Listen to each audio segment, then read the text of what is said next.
This week, Mundus Liberari, CANONEXUS, Blotter, and TroutMaskReplica. Since our last episode, Nolan finally found a job he actually enjoyed, which resulted in him promptly being punched in the face on his birthday. And that wasn't even the worst part. Happy birthday, Nolan. No, it wasn't. Yeah, that wasn't even the worst part of it. It got so much worse. Well, we're gonna talk about that. I'm Kelsey. I'm Cassie. And I'm Nolan, the K is silent. And this is SCP Weekly. What have we been up to over the last 2 weeks? Nolan, tell us your birthday story. Yeah. Well, I can't go into too much detail due to client confidentiality. HIPAA. Yeah. What I will say is that the client was having a bad day. I wasn't originally scheduled to be with him that day, but my team lead was like, hey, would you be able to do this? And I was like, okay, well, I need the hours. I go in, like an hour in, stuff happens that resulted in the client punching me in the face. My glasses come flying off. They hit the ground. They get broken. And I, freak out a bit. Not on the client, but just more to myself. Because they're my only pair of glasses, and I can't really afford to buy new ones. So, yeah, they just decided, because this was the first time I'd ever, been in this kind of situation. So they decided, you know what? Why don't you just, take a long weekend, take Friday off, and then just, come back Monday, which cost me a few hours of pay that I'm not going to get. So, then it got worse when my sister, who had not spoken to me for many months, decided to send me a birthday text that was essentially trying to guilt trip me because I won't be the family scapegoat anymore, and trying to guilt trip me over that. I just told her flatly, just basically being like, hey, I've done the work, trying to accept things I've done, take accountability for myself, and just to move on from that. It's long past time that you tried to do the same. If you're not going to do that, then, don't bother trying to talk to me anymore. And she didn't respond after that. Oof. Yeah. Yep. So that was a fun birthday. Yep. Dang. But they paid for your glasses? Did they? Yeah, they said that since it would be a work incident that happened on site on the job, then they were liable to cover for any damages or replacement that I would need for the property. Thankfully, I didn't pay anything. The people I went to get my glasses fixed, it was a very quick fix for them. It took 5 minutes probably.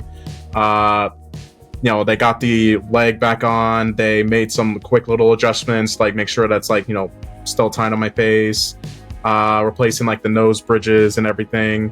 And I was like, okay, so do I just pay you, or do I pay at the front? And they're just don't worry about that. Nice. Yeah, so yeah, got my glasses fixed for free. Nice. Sounds like a little bit of an overhaul. His finals for me, I just 10 minutes before I opened Riverside to start recording, I turned in my final. You were still, yeah. So I have a week without school now. This class was cool though. The final project, one of the classes was cool. The other one was. I watched a movie that I probably would not have. I watched a bunch of movies that I would not have otherwise watched, but an old classic, The Bridge on the River Kwai. If you guys haven't seen it, I'm not super into war movies, but Alec Guinness, the guy that played Obi-Wan Kenobi in the original Star Wars, Oh, Yeah. that's why I know. Yeah, dude. Yeah. No, Amazing. no. I don't know the movie. I know what the river fly is. But I had to write in like an 8-page paper on this movie, and then turn in, and then do like a presentation that is all edited and everything. I just finished all that. My daughter just had a birthday. I have a 14-year-old in the house. She starts high school in the next couple of weeks, and mom, she had a mom day for her actual birthday. So mom took her out. She got her hair cut and colored, and so she got that done, and she came back home, and she wanted pink in her hair, so she got pink in her hair. Really good. And she got some makeup for Dad's Day, because I really wasn't able to participate in the whole cut and style and all that. We are going on I found a whale watching tour up in Jersey. It's a couple of hours from here, but it's not like a whale watching tour charter place. It's a scientific research facility that they go out and they track migratory patterns of whales, dolphins, and birds. And so she made a little friend in her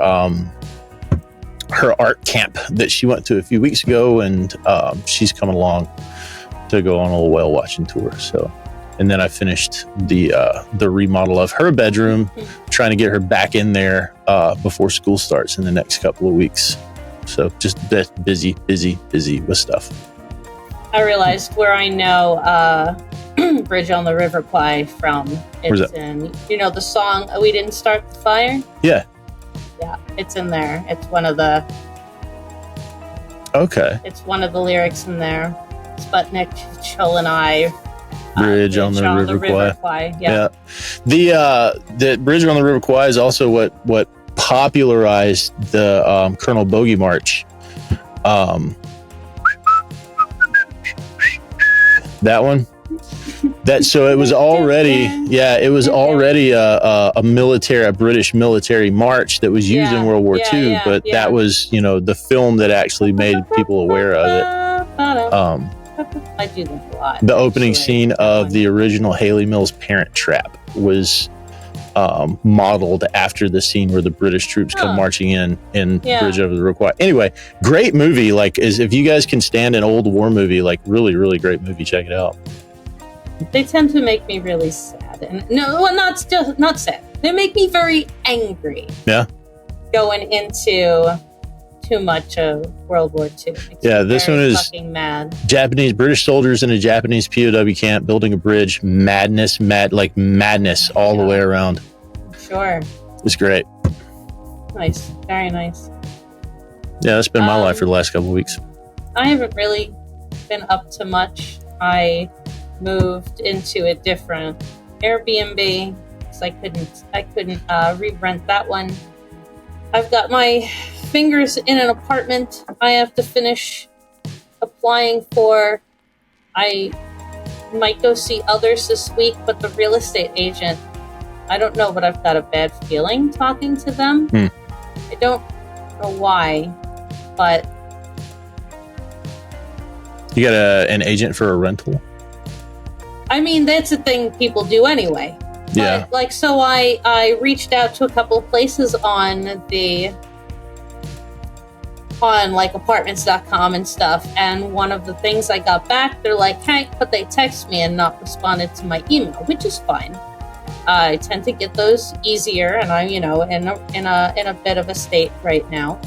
So, but they offer to show me more places, several. He gives me a list of stuff, he, puts in the work, and I'm like, I noticed some of these places that I had applied already for that I never heard back from, but I don't know what it is through the text messages. They're, I even said I'll be in the area, I'm looking at an apartment I really am interested in, but I'd really like to see the ones you have to offer. No, you should go with me, and blah, blah, blah. And they're really, this person is very, not harassing, but the amount of text messages that I've gotten has been a little much from somebody I would have thought was a professional. somebody I would think that was, that this was their job. And from what I've been told, there's no fee I have to pay them. So they're really uppity and into it about me going to see a whole lot of places and that I should go with them for sure. And I'm thinking, what is this person getting out of this if I'm not paying them referral to fee. Help me find an apartment? They're not getting anything. No, they're not from me. Not from you. Yeah. They'll be getting a referral fee from the property manager or the landlord, which isn't as much as a commission for selling a house, but it's still something. But I need to find an apartment. And it's really, the amount of scams has been atrocious. Like listing other properties just to ask for my driver's license. One person wanted me to sign a lease but wouldn't show me the apartment first. I'm like, What? This isn't happening. Absolutely not. This is scams. Or they'll be like, okay, so it's this much money to hold your appointment and we'll give it back to you afterwards. That's not how that works. You cannot be charged in New York more than a certain amount of money to have a background check, to do an application, for instance. It is illegal to pay more than, I think it's $30. And they'll be like, $200 for this. No, motherfucker. Yeah. No. That and real estate agents, and this is coming from one. Real estate agents are of every profession that I've ever been associated with, real estate agents are the most disgustingly desperate pick-me motherfuckers I've ever fucking been around. Go on Facebook and somebody's like, I'm looking for a buyer's agent, and it's like in the first 30 seconds there's 15 motherfuckers that are just like, I know exactly, I've been in your shoes and I know where to blah blah blah, and this is a great neighborhood and I've got this location over here. Like, dude, fucking do you not see how desperate you look? Looking on Facebook, there'll be groups like apartment hunting in New York City. Okay, you join the group, but you can't post anything because it's just scams. It's just you'll get 27 replies, all for so you'll go to their Facebook profile and the Facebook was made 2 weeks ago, like that, with no pictures or no information. Just because this is what they do, they spam, and there are people that fall for these things and that don't know any better. I didn't know that they couldn't charge me over a certain amount for an application. Like in New Jersey, it's different. So I have to pay $125. Yeah. But I know it's a whole company of buildings. So I'm like, this isn't just one person who's a private owner asking me for whatever amount of money. This is, this is their business. This is their properties. This is a real estate. Mm-hmm. So I'm not worried about that. And I would really like this place, but just starting work, not having a W-2 to show that I make. These places want you to make 2 to 3 times the rent.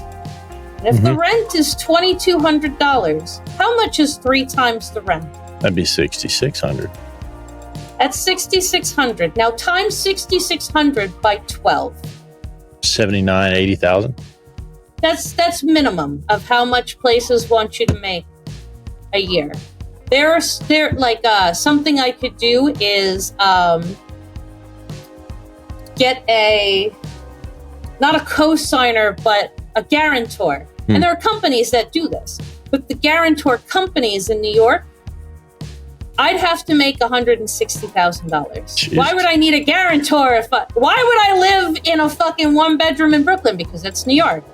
Doesn't matter how much you make. You find a nice 1-bedroom then. Because you can't afford to live on fucking Manhattan on $160,000 a year. You get a 1-bedroom in Brooklyn. That's what everybody does.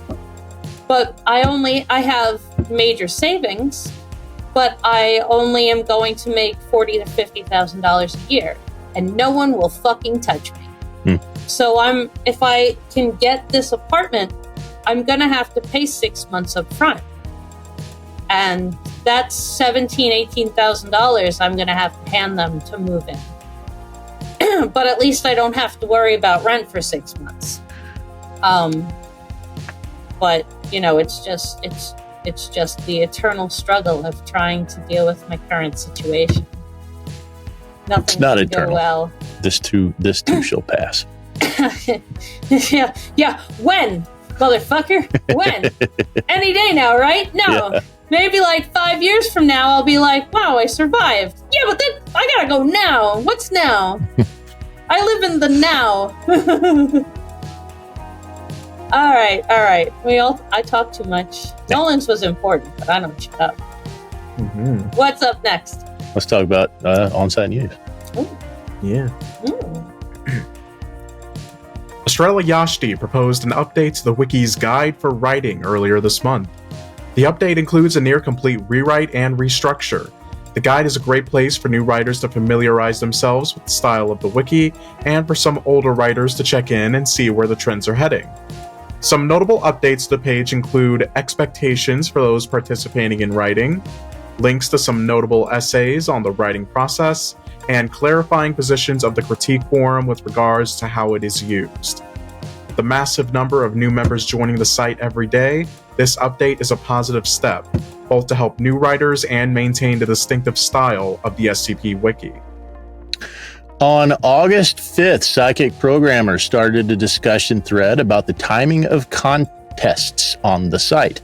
According to the initial post, the status quo/general plan for a year event-wise is 1 KCon, 2 other contests, they might be team contests, 1 art contest, an art exchange, and other assorted events. And in the years that there is no KCon, it's just swapped out for another contest. Furthermore, the post states, due to the backlash of MathCon caused by the overlap with Pride Fest, the remainder of this year's events, other than Art Exchange, have been canceled. The post concludes with an appeal to the community with some of the following questions. Is the standard schedule too many events and contests? Do you want another contest this year? What kinds of contests and events are you interested in the future? And are you interested in a curation event? One general consensus in the replies is an appreciation for a transparent contest schedule that outlines when staff-coordinated contests are scheduled to occur throughout the year.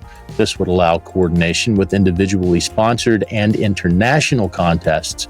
Other sentiments supported another team contest in the near future and more curated events like Anthology. I think there should definitely be something for Halloween or the New Year. Those are, Halloween being Halloween, and we do monsters and scary stories sometimes, and things that go bump in the night is our general fucking way to live. But the New Year is a big thing too. Introduce new stories, could be introduce a new 01 contest, introduce a new canon contest, introduce a 2-sentence short story. I don't know. Or just a simple writing prompt. Just whatever it might be. Yeah. Happy New Year. Please write about something that was, is New Year related. Something that only happens when the clock strikes 12. Yeah. Would be cool. I think there were a lot more we want team, because there hasn't been a team con in like 2 years. Yeah. So there was a lot of that would be cool. Talk about that.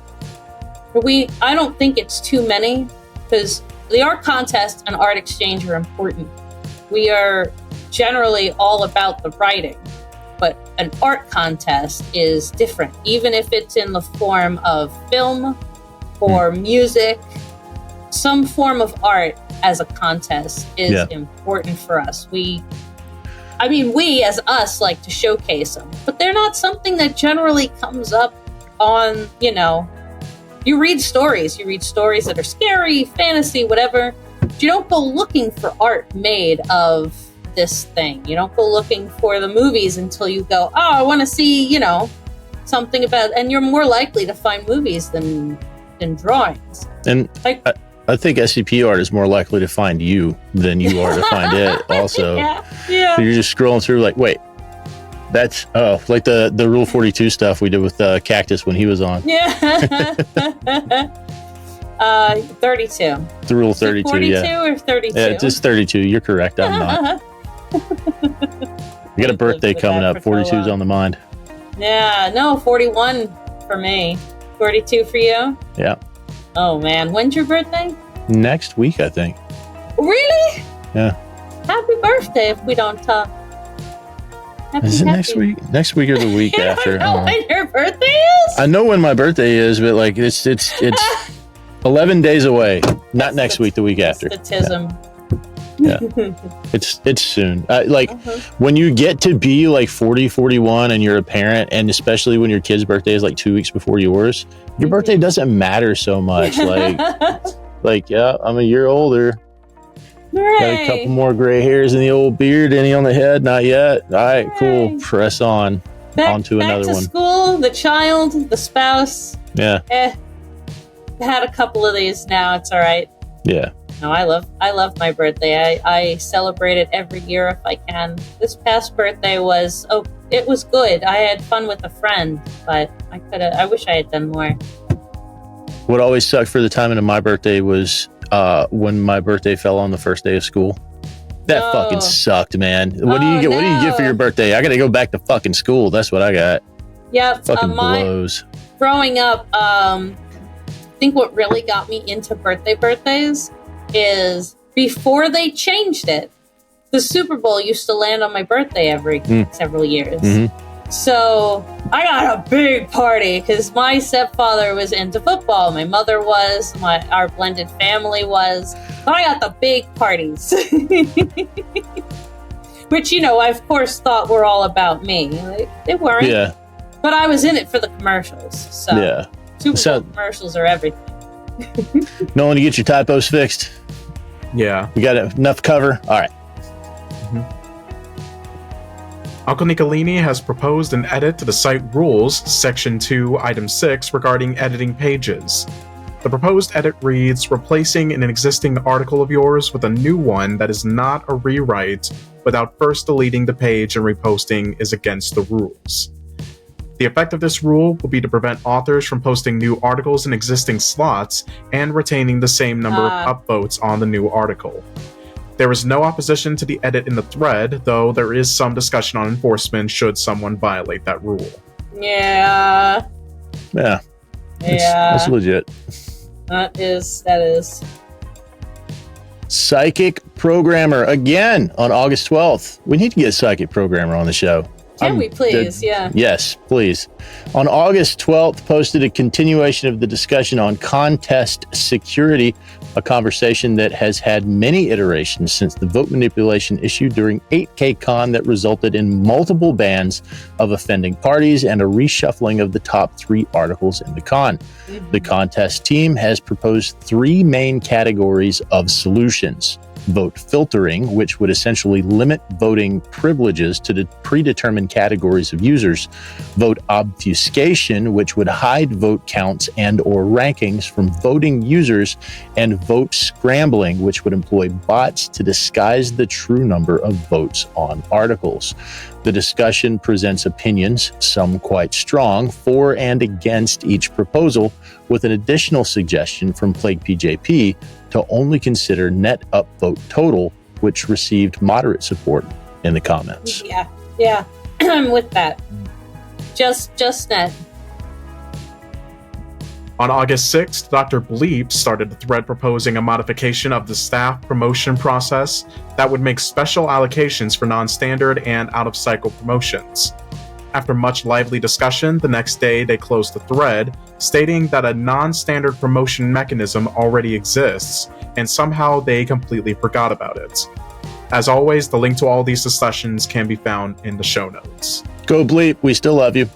Bleep, bleep. For AHT, user IP, who was previously placed under a Do Not Interact order with DJ Cactus, has been permanently banned for a continued pattern of Extreme Rule 0 violations and vitriol aimed at fellow community members. This ban may be appealed after 1 year. IP has received similar bans before and returned after appealing them when the given period has passed. Though staff later denied a request for IP to preemptively commute the sentence to a 1-year ban, they also encouraged IP to appeal again in 1 year. Say it ain't so. IP got banned for vitriol? God, I'm so surprised right now. We still love you. Were you surprised? I was surprised. God. We still love you Ip. so much, Ip. You're one of my favorite people. And this makes me want to shake my fist at Ip. For disciplinary, right? God, for disciplinary. You bastard. For disciplinary, user Chaosaurus Rex has received a permanent ban for egregious vehemence, rudeness, and over-familiarity towards several members of the community. Don't do that. User Dr. Spencer had their membership revoked for taking an excessively vehement and overly authoritative tone in comments on cold posts. In the resulting exchange with Zin, the same user volunteered that the account, Agent Gast, also belonged to them. What is it with vehement? This is going to be a thing. User Simply Sophia had their membership revoked for spamming cold posts and suspected AI use. After reapplying and rejoining the site, they have been banned from the Critique forums for breaking the rule that requires critiquers to have a surviving page on the site. That's fair. User Blue Demo Pirates had their membership revoked for account sharing after claiming, in response to critiques on their cold posts, that their sister had been the one to use their account to post the article. Staff had noted their suspicion that the article in question was AI generated. Of course it was. User Banana Peel 888 had their membership revoked for posting another user's saved draft to the main site under their name. User People LOL had their membership revoked after posting 5 cold posts in a 24-hour period, including an unedited repost of an article that had gone through the deletions process. They have since reapplied and rejoined the site. Since then, they have cold posted at least one more article, although staff has not responded at this time. User Gutface had their membership revoked for posting 5 articles in rapid succession, 3 of which were blank or nearly blank, 1 of which was plagiarized. The plagiarized draft contained the footnote, "This isn't mine, it is a draft I didn't create." I wonder if they use an APA or MLA citation for that. At least they were honest. Yeah. User John Crazed received a permanent ban for vandalism. User Voct received a warning for malicious voting after leaving multiple comments on Rathcon entries stating they would not vote despite enjoying their work because of Voct's dislike of the contest. Voct had previously expressed extreme distaste for the contest, though those comments were not deemed to be rule-breaking. Staff member Kufat expressed concern as to whether declining the votes on an article for undesirable reasons is technically a rule-breaking action. I'm with Kufat on that one. Like, I get it that's warning for vehemence and shut up. We get that you don't like the contest. Just shut up. We know. But a no vote? There's I don't think there can be such a thing as a malicious no vote. They would not vote. So, yeah. I don't vote on things sometimes. I didn't have an account for years. I couldn't vote on things. And even now, I might forget. I might choose, you know what, I can't decide, and I don't want to downvote because I dislike this person and not the article or whatever. I'm just not going to vote on it. That's fine. Or Rathcon. I don't like Rathcon. You know what, I'm not participating. I did like it, not saying. But say I didn't like it. I'm not participating. I will not be voting on anything in it. I do not want to participate in this way. Big fucking deal. Okay, sure. Yeah. What? Side note, do you guys know who Voct is? No. Ethics committee orientation. Ontokinetics. Like the word ontokinetics. Yeah. Yeah, Voct's been around for a while. Yeah, I think Voct's been around longer than IP. Just tossing that out because I was like, Voct, why do I recognize that name? Holy shit. Go look at their author page. They've been around for a minute. I don't. A warning for like, yo, could you talk less about how much you hate this contest? We know. We get like, it. That's we fair. Get it. But for malicious no voting. It says, should it have said malicious no voting? That's what essentially it is. Voting. Yeah. I like this article, but I'm not going to vote for it because I don't like the contest. Yeah. And it was deemed as malicious voting. That's really authoritarian. No, I don't like it. User Dr. Sanzu Rostova appears to have maliciously downvoted the author page of a user who critiqued their cold posts. They have been issued a cease and desist. Staff are still deliberating whether to take additional action. User Liam Deans was banned for 1 year when, after cold posting 2 articles, they responded to criticism and downvotes with excessive vehemence, including an allusion to the idea that they might kill themselves. Yo! User DOD Elax has been permanently banned for mass downvoting of all Pride Fest articles seemingly out of malice for the LGBTQ community. Upon reading the relevant thread while composing this Blotter segment, author XHawk77X realized that the name sounded familiar, and upon checking confirmed that this same user also downvoted several of his non-Pride Fest stories, which contained LGBTQ themes, as well as his author page.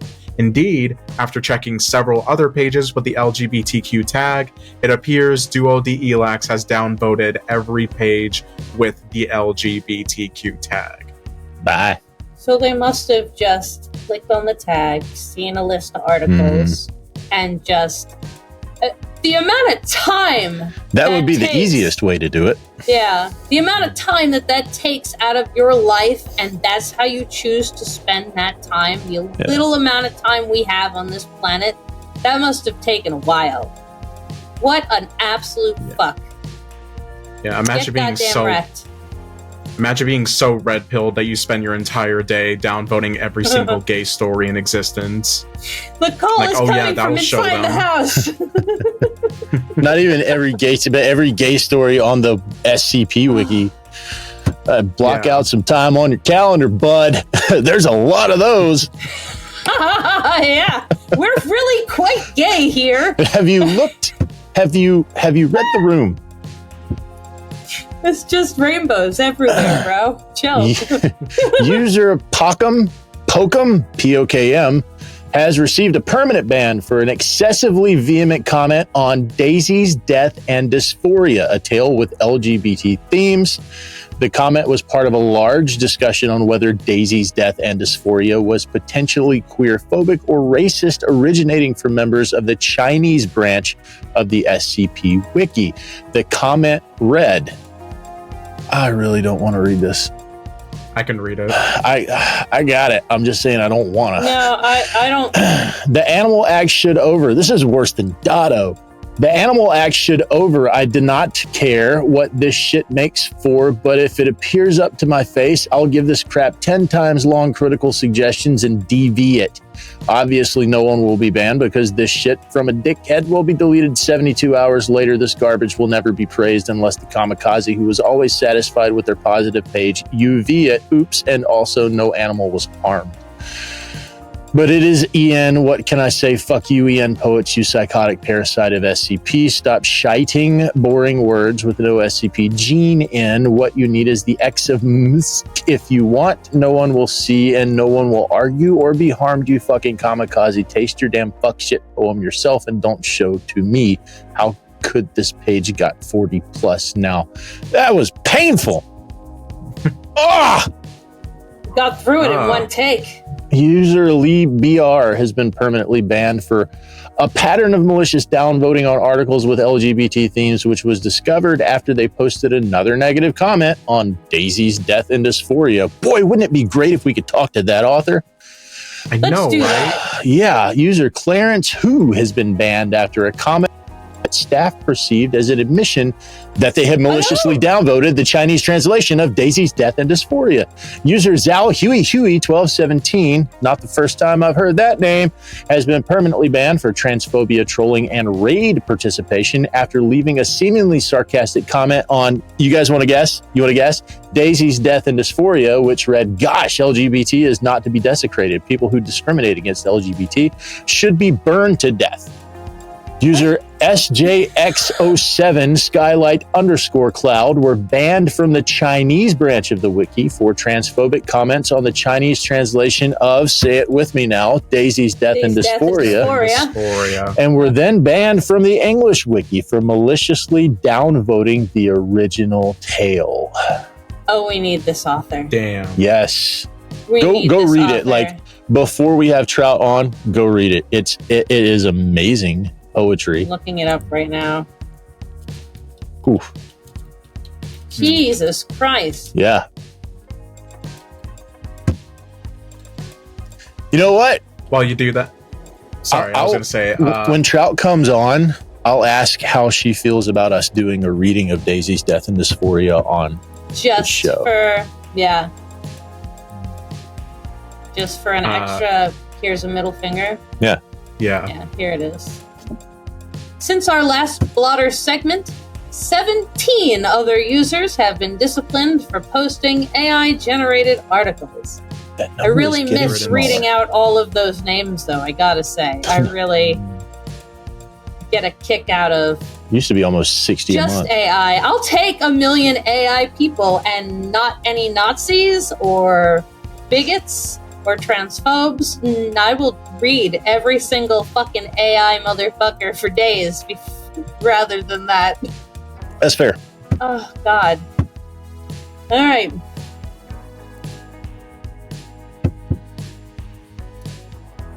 Mundus Normalis, the world normal, the creed of the Global Occult Coalition. Mundus Liberari, the world to be freed, the creed of the Security and Containment Protectorate. 3 Portlands has fallen. The library has been burnt to ash. Every day, a little bit more of the worlds, both behind the veil and beyond it, is snatched by the talons of the Global Occult Coalition. Knowledge is consumed by fire or locked away. Paratechnology is maliciously repurposed. Magic is gradually snuffed out. Entire species and cultures are put through the shredder, all for the goal of normalcy. One group is doing its damnedest to make sure that the worlds don't go down with a whimper. A new canon created by Nikacola Quantum, originally as part of the 2020 art exchange for REDACTED, the world of Mundus Liberari is a radical reinterpretation of the setting, dynamics, and premise of the Foundation verse like you've never seen before. Themes of black and gray morality, the enemy of my enemy is my friend, strained partnerships, anti-fascism, and rebellion are all deeply embedded in the series' core. How will you join the fight? The canon is indefinitely open for contribution from anyone who wants to take a crack at writing for a wildly different formula of story. The link to the Canon Hub will be in the show notes. But for now, what's going on with news skips and tales these last 2 weeks? Since last episode, there are 20 new SCP articles and 33 more tales. There's no current contest going on that people wanted to take part of. They are writing again. Mm-hmm. Yeah. Mm-hmm. Writing those tales is what, 6 weeks in a row? More tales than skips. Love it. That's amazing.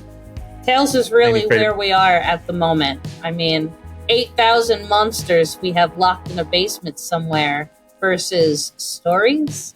I'll take the stories. I love the monsters, but I want stories. What are Any your favorites you guys had? Yeah, no, I haven't had a chance, so what are yours? Y'all know I'm partial to shorties. So 8401 is by Ori Tiefling. It's a little axolotl. And it's an axolotl that does some things. You guys, that's a cute one.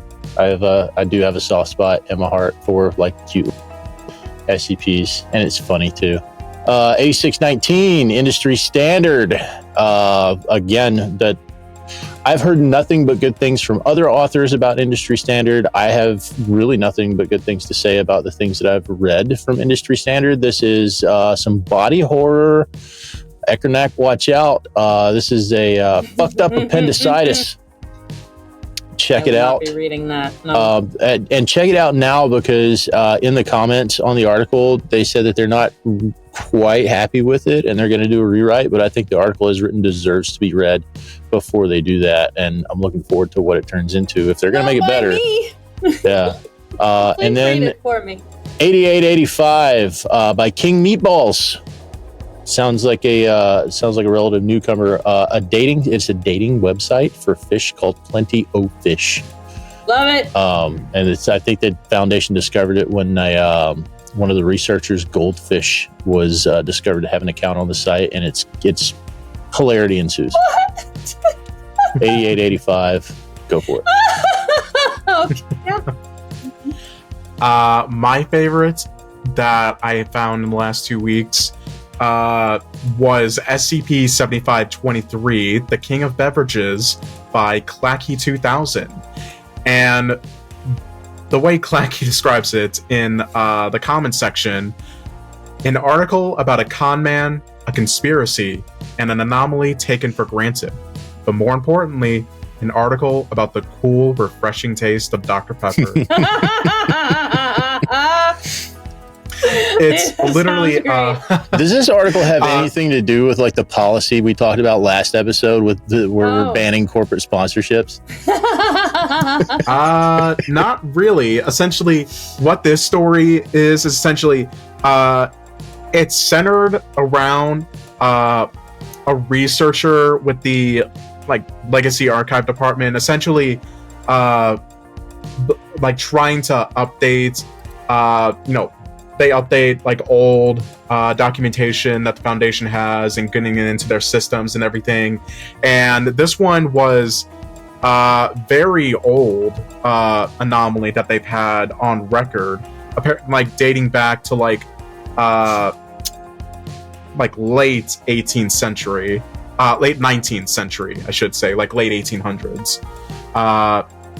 But the thing is that whenever the researcher tries to message or email any of his staff or any of their staff about it, nobody answers them.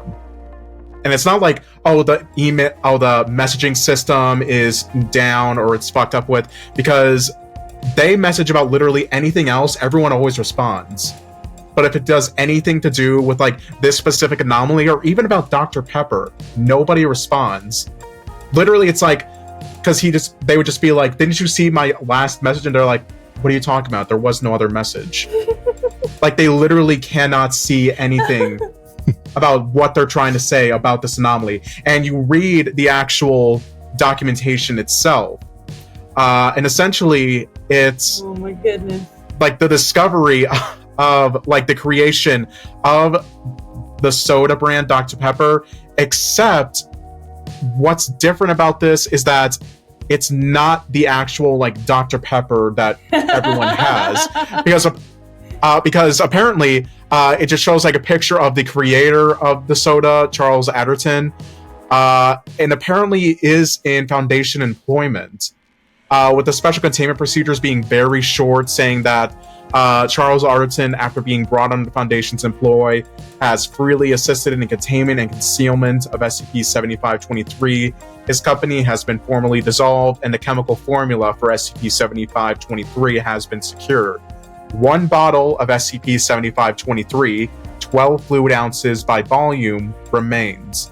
The beverage has been encased in a capsule of chromium steel and placed within Site-19's low-priority storage wing. So this is basically the containment of the original formula for Dr. Pepper. Yeah, this is the only remnant of the original Dr. Pepper formula that exists, and what goes into that is when you read the final part of that is saying it's uses created exclusively for use by the Foundation. It is not to be considered for containment, its production, distribution, and use by the Foundation for purposes of Foundation proceedings has been approved indefinitely. So we can have it. Yeah, and but here's the thing, like, it goes into like different documentation of like Alderton being approached by a Foundation operative in like 1887, where, because apparently what this original thing did, like the very first original creation of Dr. Pepper, it actually like altered people's mindsets a bit. Like, it altered some of their thinking. Like, from what it actually says in the document, the consumption of SCP-7523 guarantees the customer adopts a specific series of political, interpersonal, and religious beliefs in a manner that aligns with the interests of Dr. Charles Alderton and his private corporation, the Dr. Pepper Company. These beliefs do not form immediately after consumption, but rather are accrued gradually over the course of 6 to 12 months. It does not alter personal identity or directly control one's actions. Only beliefs are influenced, with some of the beliefs being that SCP-7523 is superior to all beverages in both flavor and health benefits, a general support for industrialization in all forms, including a strong opposition to labor unions, a positive perception of Dr. Charles Alderton and the Dr. Pepper Company, and a belief that the state of Texas is or should be considered the cornerstone of American culture and business. And literally, like, apparently Alderton is apparently like this, like an alchemist in a way. Like, he basically found a way to create a beverage that, like, he sells it. Like, it generally, like, people do genuinely like it, but them drinking it basically means like, oh, I really like it, I want to buy more, this is the best. Yeah. Like, essentially giving himself his own cash cow. But the Foundation quickly caught up on this, and basically were like, how about instead of us arresting you, because Alderton, he's completely upfront with the agent when he's confronted. He's not trying to hide anything. He's just like, oh no, yeah, I did that. Yeah, this is how business is. Like, are you here to congratulate me? No, he's like, listen, from what the shit that I do, I expected that an organization like you guys might exist and might come for me. So I'm not resisting whatsoever.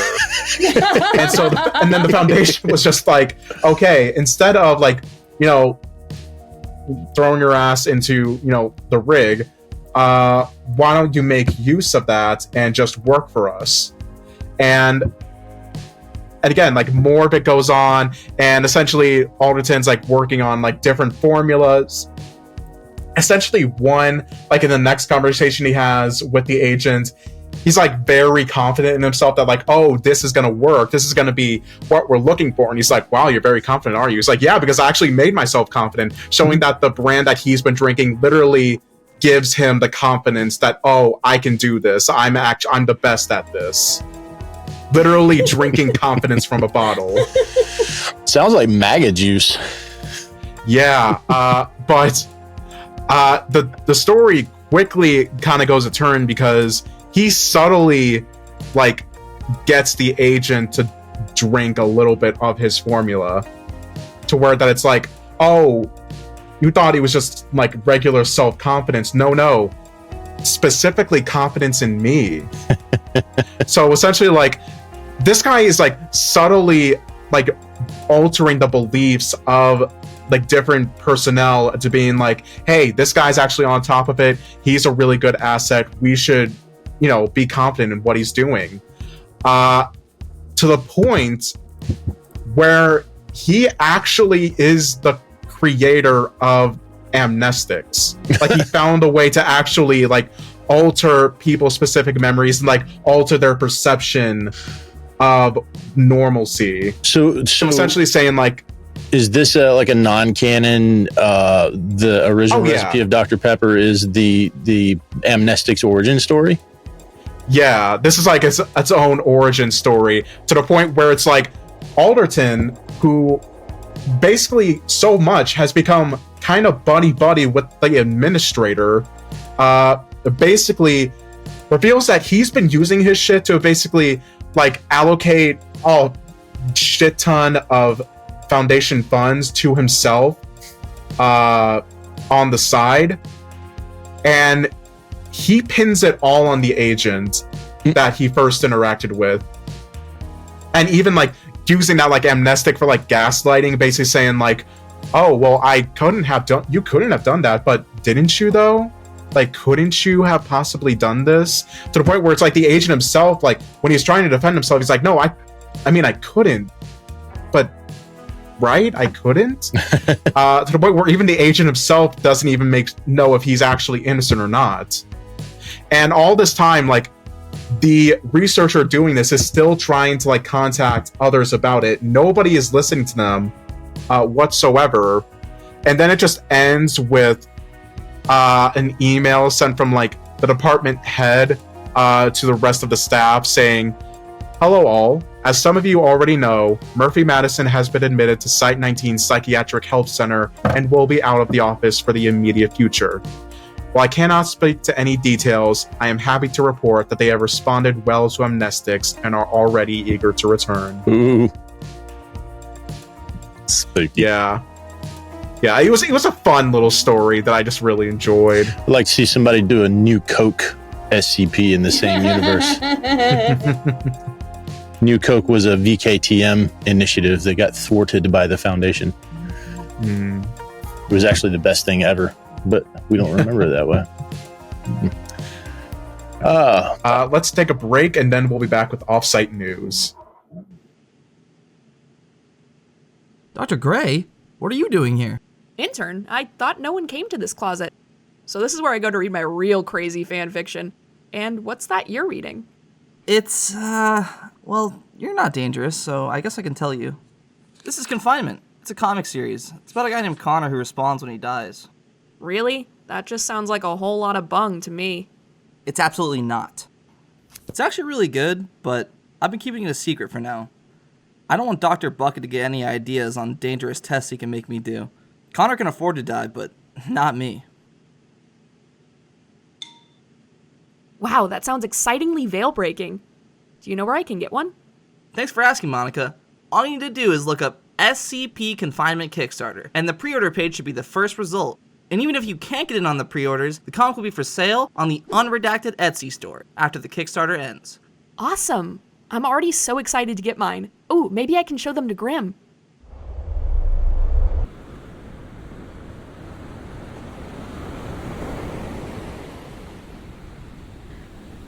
Between 7 to 9% of people are estimated to fear deep water. Even for those without full-fledged thalassophobia, oceans and rivers and lakes can easily become a source of terror. But water is everywhere. In the plumbing of your homes, in what you eat and drink, inside your own body. Water falls from the sky and runs beneath the ground. You can't run from it. You can't hide from it. Water will seep through the cracks and into the walls and make itself a part of the very air you breathe. That 9% is right. Water is to be feared, and you can never escape from it. Waterlogged is a short-form horror anthology podcast highlighting the underutilized forms of water. Instead of rivers and oceans, we focus on plumbing, puddles, mist, and more. Created by Daisy McNamara and produced by Law of Names Media and Sublitoral Sounds. Thanks to our sponsor, Fine Duck Powder by Dado. Dado make good things. Dado also very much like ducks. So Dado says to himself, why not make good thing that makes one into duck? So Dado, go and help very nice man do that thing. Very nice man, do that thing. Yeah. If you like this content, then hit the subscribe button and turn on notifications for the channel. If you're watching on YouTube, that's what the algorithm likes, and it would really help us get the word out about what's going on in the SCP community. If you want to support us beyond that, you can sponsor the show at patreon.com/SCP Weekly for as little as $2 a month. In off-site news, since last episode, Wiki author Placeholder McDoctorate celebrated their 22nd birthday. Happy birthday, Placeholder. Yeah.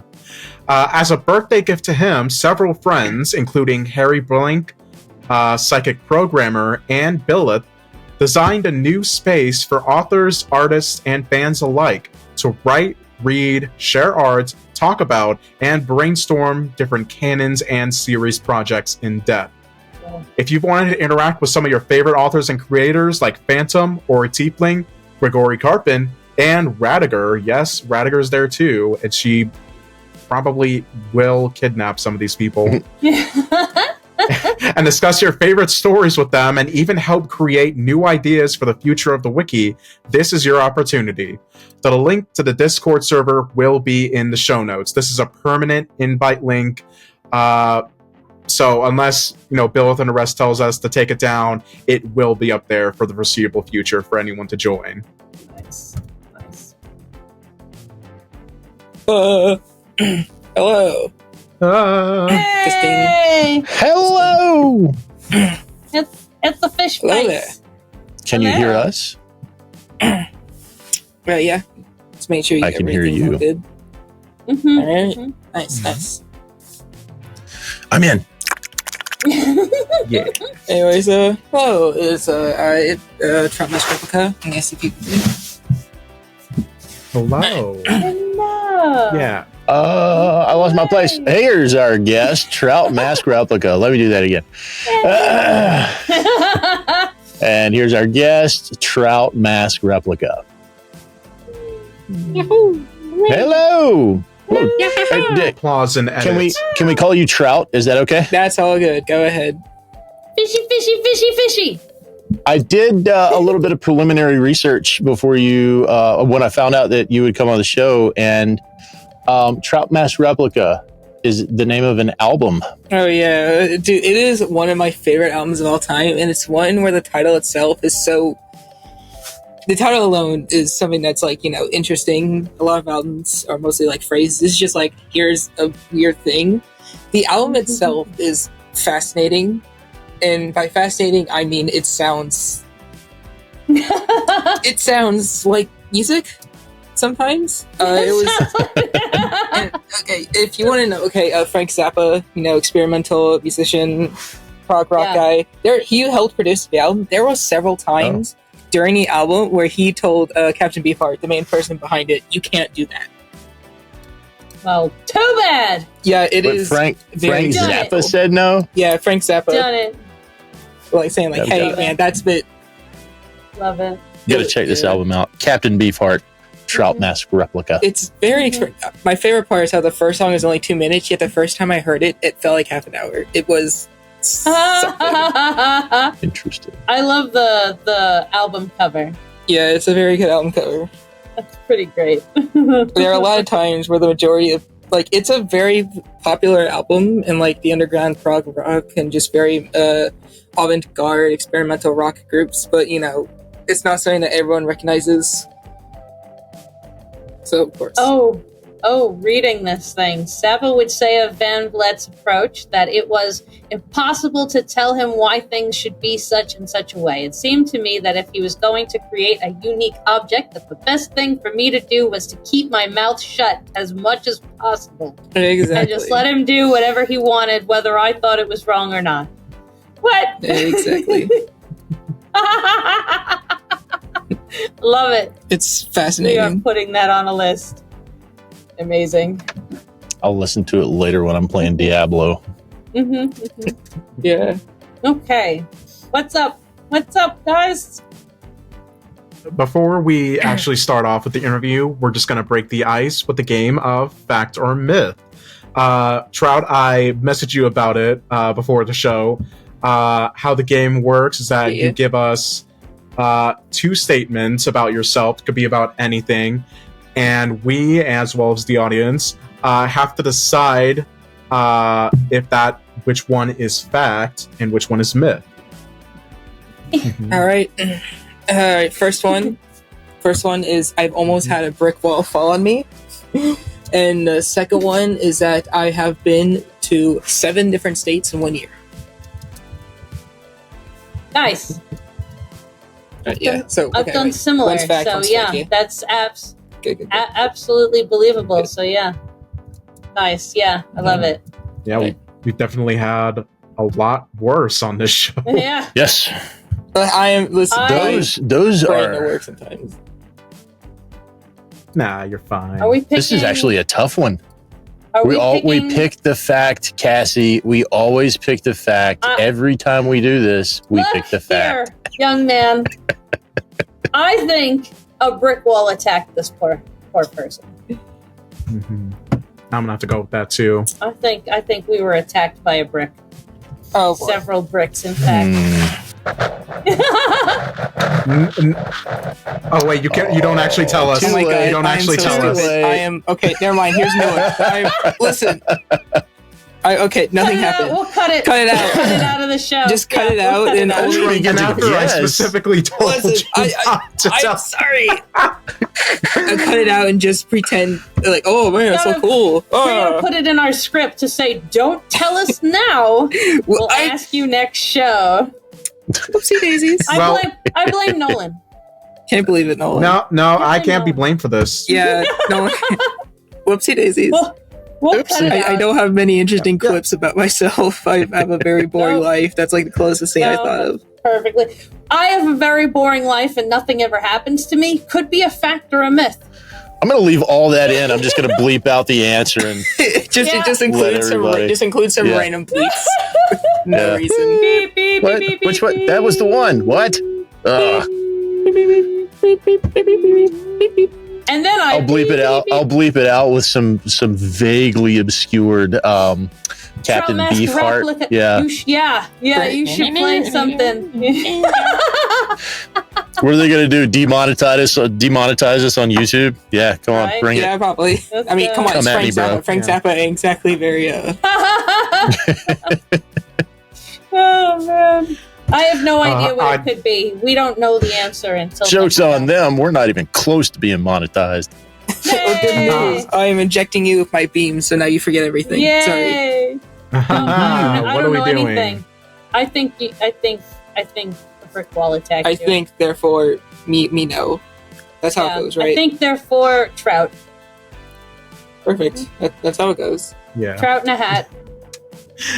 Anyway, we'll post that on social media where our listeners can vote on which one they think is the true fact.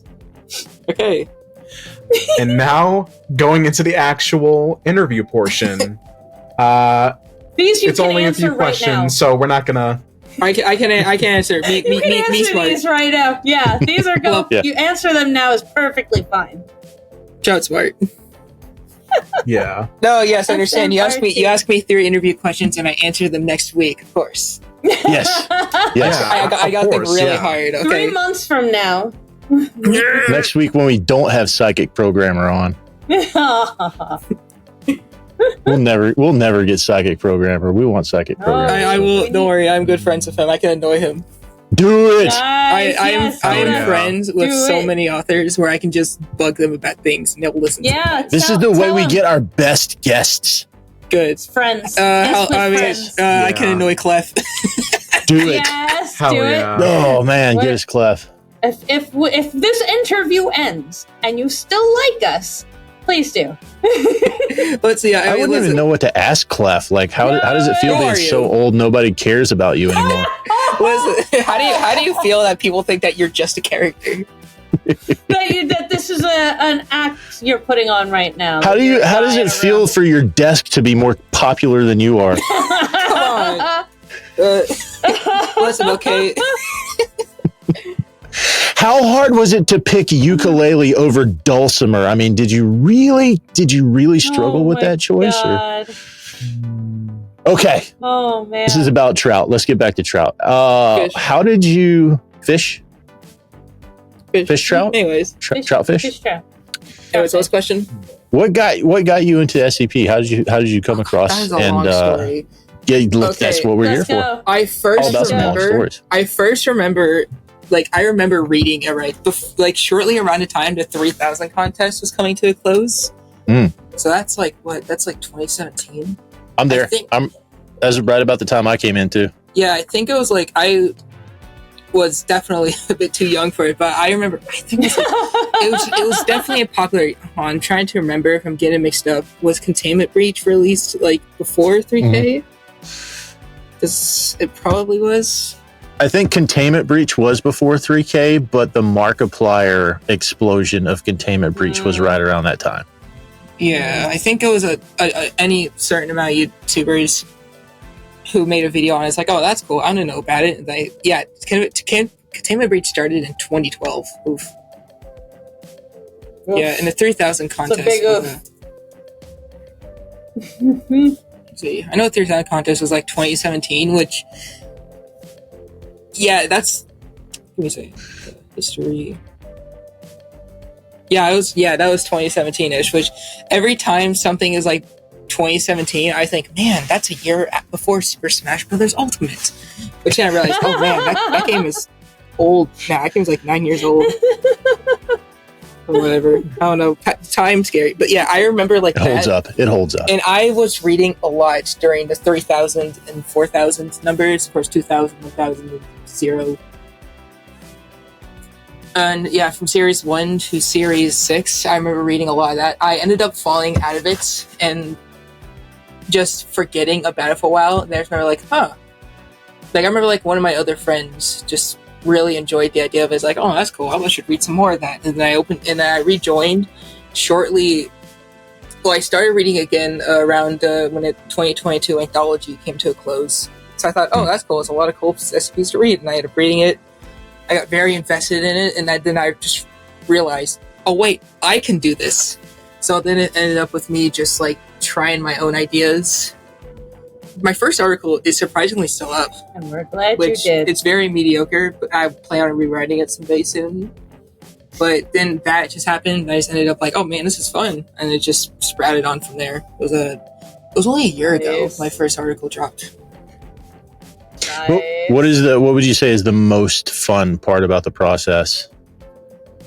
Most fun about the process is just I get so nervous around meeting people in general. It just makes you realize we are all kind of dorks. So it's, it's nice to learn that I'm not the only dork around here. And, it's just like fun, like writing. It's like, oh man, there's some people who might think this is cool. And they're joining SCP Discord, other various groups like that, which then ended up, meeting other people. That's my favorite part. How did you start your journey as a writer? Do you have any inspirations? My main inspirations very wildly. I remember my first article, I don't know exactly when the first inspiration was. It was posted over a year ago. But what I've been thinking, I swear I remember like some random like Tumblr post about like, it was like the trope of like giving a Victorian child like a Dorito. But it was like that, but it's like, okay, what if we just scale it up? So it ended up just being a White Castle that someone sent back in time, and it just, everyone's obsessing over it. Because you gotta realize, Oh, now I want White Castle. Oh, damn it. Same. Yeah. That's exactly what I did. And it worked out. It's a solid rating right now. I ended up writing more stuff. Some other stuff I ended up writing exactly didn't do so well, but honestly, quite a few stuff that I did write, I enjoyed, and a lot of it was silly stuff. Like, let's see, 7345 was just like me enjoying meta SCPs and thought, I'm gonna try some meta myself. So I made it where the document was talking to you, and it was the information, blah blah blah blah blah. It just kept going on from there. How many articles do you have? I can check right now. Give me 1 second. Let's see, slash. That's probably some homework I should have done before I asked the question. No, I can quickly just pull up right now. Let's see. Currently, I have 24 SCPs, 8 tales, 5 artworks, and my author page, which is the author page of all time. I just want to note because I made it like soon after my third article, 5796, I think, and I just gradually over time wanted to make it as awful.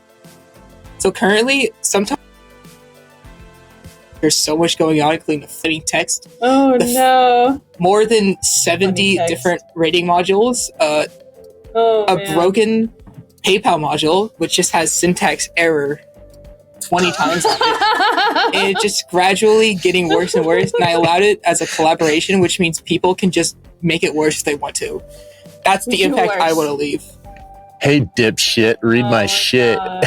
Oh my God. Yeah, and of course, Love the it. very two things were some very fascinating comments under two of my tales, which I still think are so funny. So, of course, you got "you described the most self-righteous idiot in the world" and "you psychotic Yep. parasite of SCP." Here's the the rating modules. It's just reminding you that you can. just Oh, a no. reminder. I got a few of my friends on Wiki, Oliver Ryan and Wink Wonk Boy, to just tank it, and that's exactly what they did. Did you know this page has a rating module? I do now. Yeah, Mr. Frown too. Mr. Frown Bonjour. did the genius skulls, which slowly follow you. Yes. And of course, the very top of it, which is like just 10 slowly rotating skulls. Love it. So, Amazing. doing weird CSS stuff is something that I have a lot of fun with. Okay, let's see, for example, in 6825, when the entire thing is just like, it's like a spin on when day breaks. Oh. Of like, it was like something that was made either before it or after it. And eventually the article itself, as the machine's literally falling apart, the article ends with an image of the sun slowly gulping up the text, and I thought that was really fun to snip it in. What article is it? 6825. Full title, The Heavens Above okay. Pierce Us From Below. Wink Wonk Boy helps a lot with my titles, because I suck at making cool titles. Love it. Got it. Good. Let's see. Yeah, of all of my skips, let's see, just try to get ones that I know Wink Wonk helped the title for. 6825, the 1305 rewrite, 6160, 8420, which 8420 is probably my favorite title on the wiki, because it was made just to be like 2 characters over the current longest title. So it is now the current longest title of any SCP on a wiki. The full title is The Wizard 2, also known as Wizard Reborn 2, Swan Fever, Ballad of Swan Lake, Electric Avenue, Fantasia 2000, The Reckoning, Revenge of the Dumbass, Tokyo Drift, A Bad Case of Red Eye, Porygon Boogaloo, Shadow Wizard Money Gang, This Time It's Personal, The Warlock War, The Sorcerer's Sequel, An Exercise in Self-Indulgence, Wizard Harder, Return of the Rise of the Revenge of the Planet of the Wizard, etc. Etc. I've heard of that, and I heard of it. I know this words from like not too long ago, but Yeah, it was I for know the I've heard 8,000 contest. something- It was Yeah. actually the best Oh, doing that's decommissioned why. SCP, which isn't saying much Got it. because I'm pretty sure there were like 3. It was 8420. Yeah. Nice. Nice. Got it. Good. For the next question, would you tell us about your Wrathcon entry and also about its sequel that was posted in recently? Okay, let's see. Oh boy. Okay, so the tale itself, I literally the majority of like the Wrathcon existence, I didn't like the idea at all. I thought it was antithetical to the idea of writing on the wiki as a whole. But eventually, I was just like, you know what? I had a really bad argument with my mom. I'm going to just vent and see how it does. I don't care what happens. And it ended up getting like 4th place, which that's kind of nuts. It was literally just me venting. And, hey, people loved it. Yeah, I ended up reposting it. There were some very fascinating comments on some of the translations of it, because people are people. So, you know what? I just ended up deciding, okay, you know what? I just want to create something, just me putting words on the screen as angry as I can, as, wrathful as I can. So I ended up creating a sequel for it that's literally just filled with as much, internalized feelings, outernalized feelings, everything. Just as like a revenge, and people got really upset over it. Mostly the people who suck. And it's led to... We noticed. We read a couple of blotters about it, and it was like 6 people, all one after the other, who specifically were given the boot, specifically. Yeah, it was 6. It was like 6 separate people banned for that. And and I was really upset at the time, but there are some parts of me that find it so funny because some of the comments are fascinating. My favorite one just starts with "Sprinkle rice on the keyboard. Even chickens can write better than you." Which that is such. Yeah, this is one where he said, "You psychotic parasite of SCP." This is one of my favorite comments. Yeah, we read that one. This is one of my favorite comments I've ever seen because I don't understand what he's saying. I don't understand. Kelsey read it. It was painful. Kelsey read it in one shot without a retake or anything. He read the whole thing, and I'm very proud of him. Just like, I just don't understand. It's worse than Dado, we were saying. This garbage will never be praised unless the kamikaze who is always satisfied with their positive page UV it. Oops, and also no animal is harmed. What does that mean? What is that? God. What? Which, the fact that the comments are locked is something that happens very rarely, so hey, that's nice for me to have. And when I saw it was Pentagon who locked it, I was like, ooh. Oh, this is so serious. Funny. The funniest thing, one person ended up contacting Rounder House because that person was so upset over the tale, and they're like, "Okay, I need to get this deleted. I'm going to contact one of the highest members of the names I know. The wiki. Yeah, and then contacted Rounder House, and 10 minutes later, Rounder House left a positive comment and told me to keep my history, which is so fun. It's so funny seeing. Because if you look at the rating, not counting the downvotes, which are 99% from that raid, you get DJ Cactus, Uncle Nick Levy, Dave. In the downvotes? No. The downvotes are just the upvotes are DJ Cactus, Nick Levy. Okay. No, our community proper is. This is what this is a queer community. And the people who have survived it that long are into that kind of shit. Sometimes they're supportive, or they're queer, or they're something adjacent. But we're all fucking gay here now, boys. All right? You can't do this here without us flocking to your murder. Okay? No. Yeah, it's just so funny.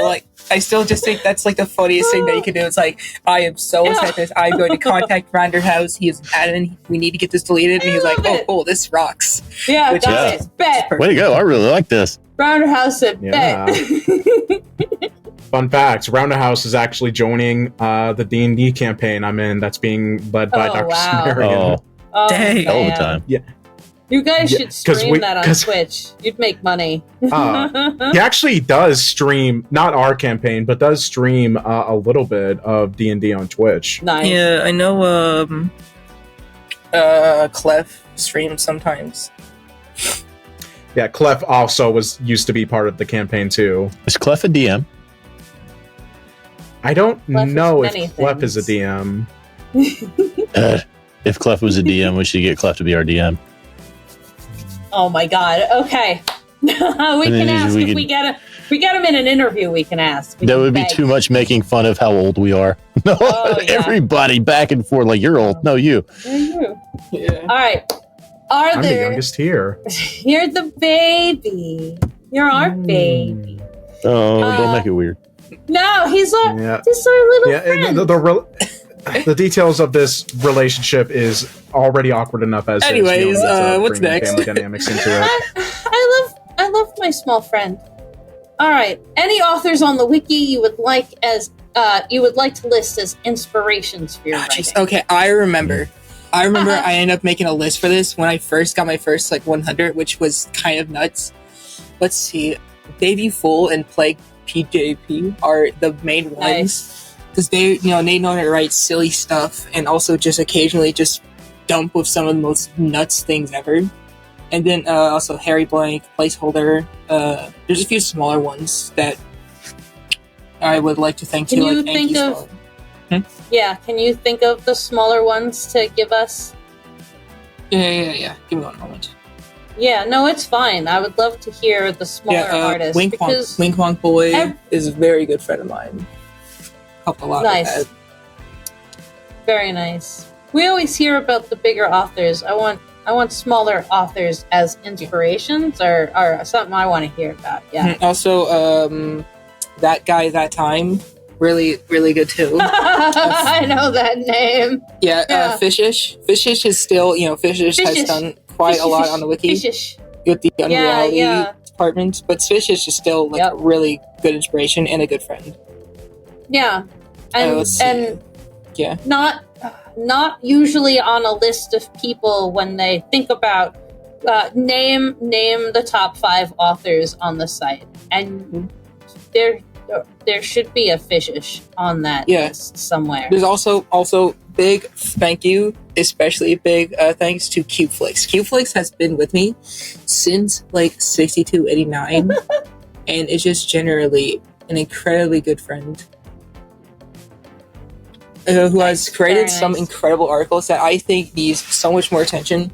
So, people reading this, I highly recommend checking out Cubeflix's favorite is 7920. Very nice. Just to note it all. Also, haha, I'm plugging other people's work, so it's about me. What are you going What are you going to do about it? Suckers! Somebody's going to write Rounder House. And take that, can you bitch. believe it? How dare she? For some reason, this just reminded me of that fucking SCP Explained video where they made Rounder House into just the ugliest looking white guy. Oh, no. There was like some and Rounder part got of me so pissed that he thinks wrote a tale shit talking. Some Oh my god, no. like some part about me really wants to make something like I know it probably suck, but God, I just want one person to just content farm one of my skips because I think that'd be the funniest thing to ever do.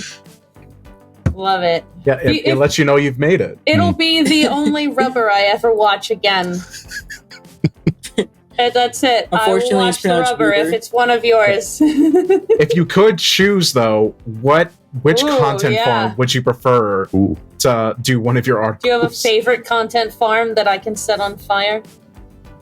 Oh jeez, I don't know. There's a handful. It's like asking me, hey, which gun would you like to be shot with? I love it. Thanks. Yep. But there's a writing prompt for you, like write a content farm fuel article, like something that they just can't fucking first resist. off, I gotta make the creature. I gotta write the creature. We know the rubber likes boar, so there's that. Don't make me think about that. I will say, that's easy. I will say, if we did have to pick, I will say that Dr. Bob at least has some pretty good animation artwork. Yeah, that's okay. That's still, but that does make me like want to know like what bizarre fucking thumbnail that what they would use, because like just those content farms that just like use pretty much the exact same thumbnail, but they just change little bits of it to just be different enough. Listen, I think I kind of did that with 6825 because that's literally based on one of the most popular skips on the wiki. So I thought, maybe something, but nothing so far, which probably because it's too not just obscure, but also vague. Well, it just happened before or after someone mentioned what if this happens in another universe, and they're bringing it to there. So I thought, yeah, that's canon too. and also several people have said hot sun lady, which I don't know how to feel about that, even though I have never described what. Oh my god. Hot sun lady, that's great. That's gonna be stuck in my head forever. But there's also before. Yeah. Go ahead. You go ahead. You're supposed to be talking. I also wanted to. Okay, fine.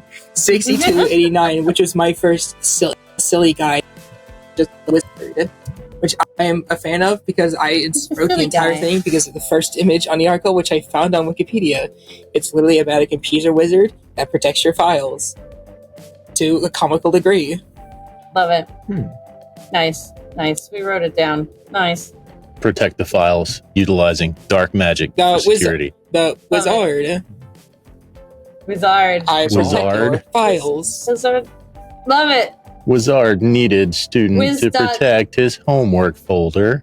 Wiz.zard. But yeah. So for wait. Before we get to the next question, you can cut this out. Were we gonna ask for the reading of that article? Oh yeah. What were we talking about earlier? Oh, doing a reading of Daisy's Death and Dysphoria. Yes. Would you be comfortable in reading it for us? Let me reread real quick in my mind. You don't have to. No, it's fine. Absolutely No, not. But it's quite, it has like 20 different slurs in it. Yeah. I mean, we went through the bands and we were immediately saying, we need this red. We need this red today. We need it red now. We're going to ask. I just gotta get the voice for it. Yeah, no. Red leather, yellow leather. Red leather, yellow leather. Gremlins. Let's get to go. Whenever you're ready. The trainee woke up drenched in a taste of her own sweat, semen, and blood. She felt a massive aching pain in every region of her body. Not a physical one, mind you, but the pain inside. The trap stepped in front of the cloth-hung mirror and paused to herself. She turned to it, raised a fist, and muttered, "Not today." The faggot made her way to the restroom and glanced down upon her legs. Every inch. It was like a force of fur. Every day, she tore out every strand, piece by piece. She ripped and tore until it was gone, and she was free. Once again, the Troon saw it. Once again. She let out a sigh of relief when she raised her pants back up. The femboy glanced upon the shattered mirror before herself, the mirage before her. She grabs a shard and then tosses it into the trash. The trap looked at someone else's skin, laid upon her own. She just knew that she could break herself free if she tried hard enough. If she wanted to do so. If she wanted to become the woman she was meant to be. If she just knew. If she just knew that. If she just knew that lowering the blade, things would be better. If she just knew. The dick girl steps outside for the first time in forever today. She covered as much as herself as was allowed. Despite the beating of the sun, her hoodie remained high. Her own faggotry was in display for every poor man and woman to see. She's lucky that she lived another day. She has to work. She has to let herself to the world. The futa looked at her reflection in the store window. He stared back. She raised a hand and turned away. So did her face. The ladyboy hid and hid. Then, it was gone. The trainee returned home later that night. Her apartment, all alone. She looked at her phone. The missed calls from family members. The texts of her dad. She can't bring herself to look at them again. She can't bring herself to relieve it. The cowardly trainee reached into her shelf. The trainee reached into her shelf. She held it close. She grabbed the blade. She looked into it. She looked at herself. She knew that it wasn't worth it. To keep being this freak of nature, of being this herm, to being this filthy. She placed upon her nightstand. Will it last another day? Who's to say? Who's to say it's worth living in this hell at all?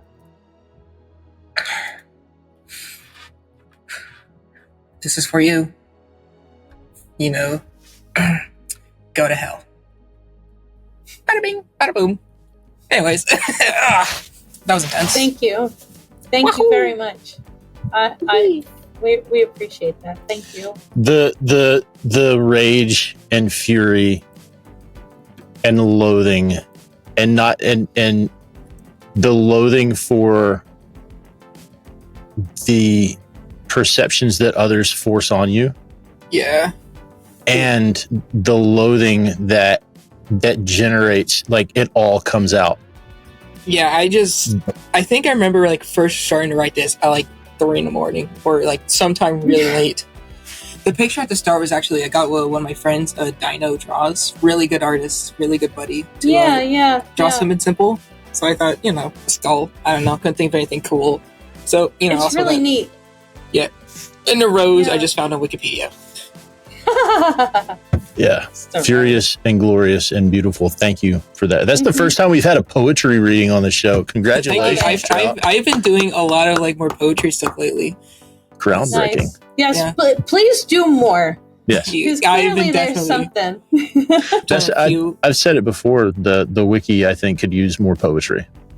I was talking about when we were talking about the different contests and talking about how many is too much, is this the right amount and stuff like that. Keeping the art contests are important, but not just drawn art, poetry and movies and music, songs written for an article, about an article, stuff like that should all be included. This is art. You Yeah. made art. Wow, So it's gorgeous. Thank you very much. That's Well, bound to thank make you. some people angry, and that'll be great. That's what makes it good art. I'm ready for a fucking fight. I mean, Let's it go. doesn't just make people think; it makes people feel. Even if that's Yeah, see? not Yeah. the intended reaction, you're still evoking very strong Mhm. feelings, and that's an indicator of good art. Yes. Yes, very good. Mhm. All right, what's next? Nolan? Yeah. So, based on our conversations, you've shown yourself to be somewhat of an advocate for articles and tales that are more underappreciated and lesser known. And I know we've been talking about it a little bit already, but do you have any favorites that you'd like to shout out?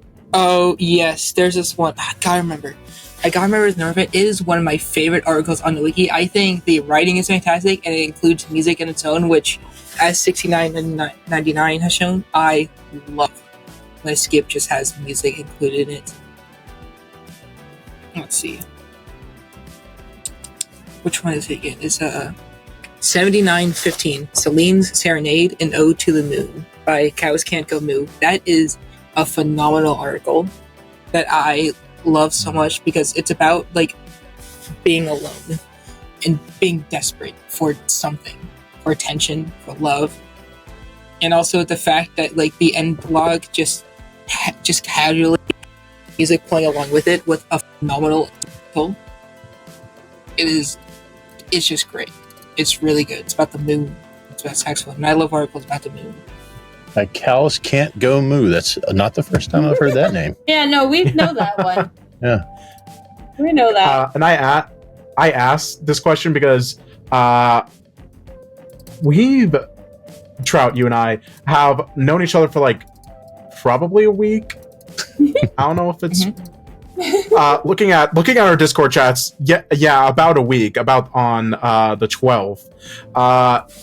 And we immediately hit it off from being like, "Hey, do you want to just share each other some of the more obscure articles and shit on the wiki?" And I'm just get the fuck out of my head right now. Yes, And that we just is Nolan's shared. wheelhouse. He just needs we're to talk on the about same it all wavelength. The time. Yeah, Yes. and I remember I shared some good ones. you sent me that. Yeah, you always send good ones. One that was sent to me, you sent was SCP 5667, The Green Yes! Lights by Lament. Oh, I love that one. Do you want to talk about that one? Oh god, I don't know where to start with it because Yeah. that was posted very shortly after, just fell off of Reading the Wiki, which makes me so upset because it's shame because it is such a simple skip. It is so cool how it uses the format, which is Lights format, which is for first-time authors to help get their ideas out for what they want to write. Which a lot of the time it's good to have your ideas checked over by other authors to see exactly if they're good or not. And this one is phenomenal in both including that format and toying around with it, because it literally has a gag involving the elevator pitch being hooked in. And it is just, I don't know how to describe how much I love this without just describing what it is. Is it a lot of wordplay? It's a little bit of wordplay, a lot of, what on earth am I reading? It's very horror. It's great horror. One section of it I know because I copied and sent you that I came across was near the end of it of I remember being born, the hook pierces, flesh parts away, skull blooms open, concrete cracks apart, a lock is picked effortlessly, the knob is turned, the colors become less dull. Oh, yes. There's something now. They're vivid now. Oh god. Oh my god. Oh, I love the skip so much. What? The What is author that? the author just Oh my god. just vanished off the wiki about a year ago, which sucks because they have some banger skips. Who is that? And also, Lament. Lamentte. Let's see, wrote quite a few other skips, including, let's see.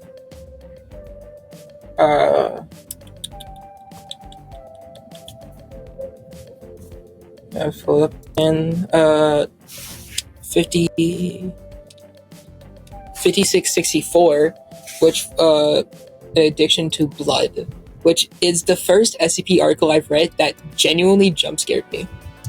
I don't know how you managed to do that, how you managed to build it up with such little text, but dang, it is good. And even though it has 155 in rating, it still feels underrated because no one talks about it. Is there body horror? Yes. Oh, yes. damn it. It's good. It's blood.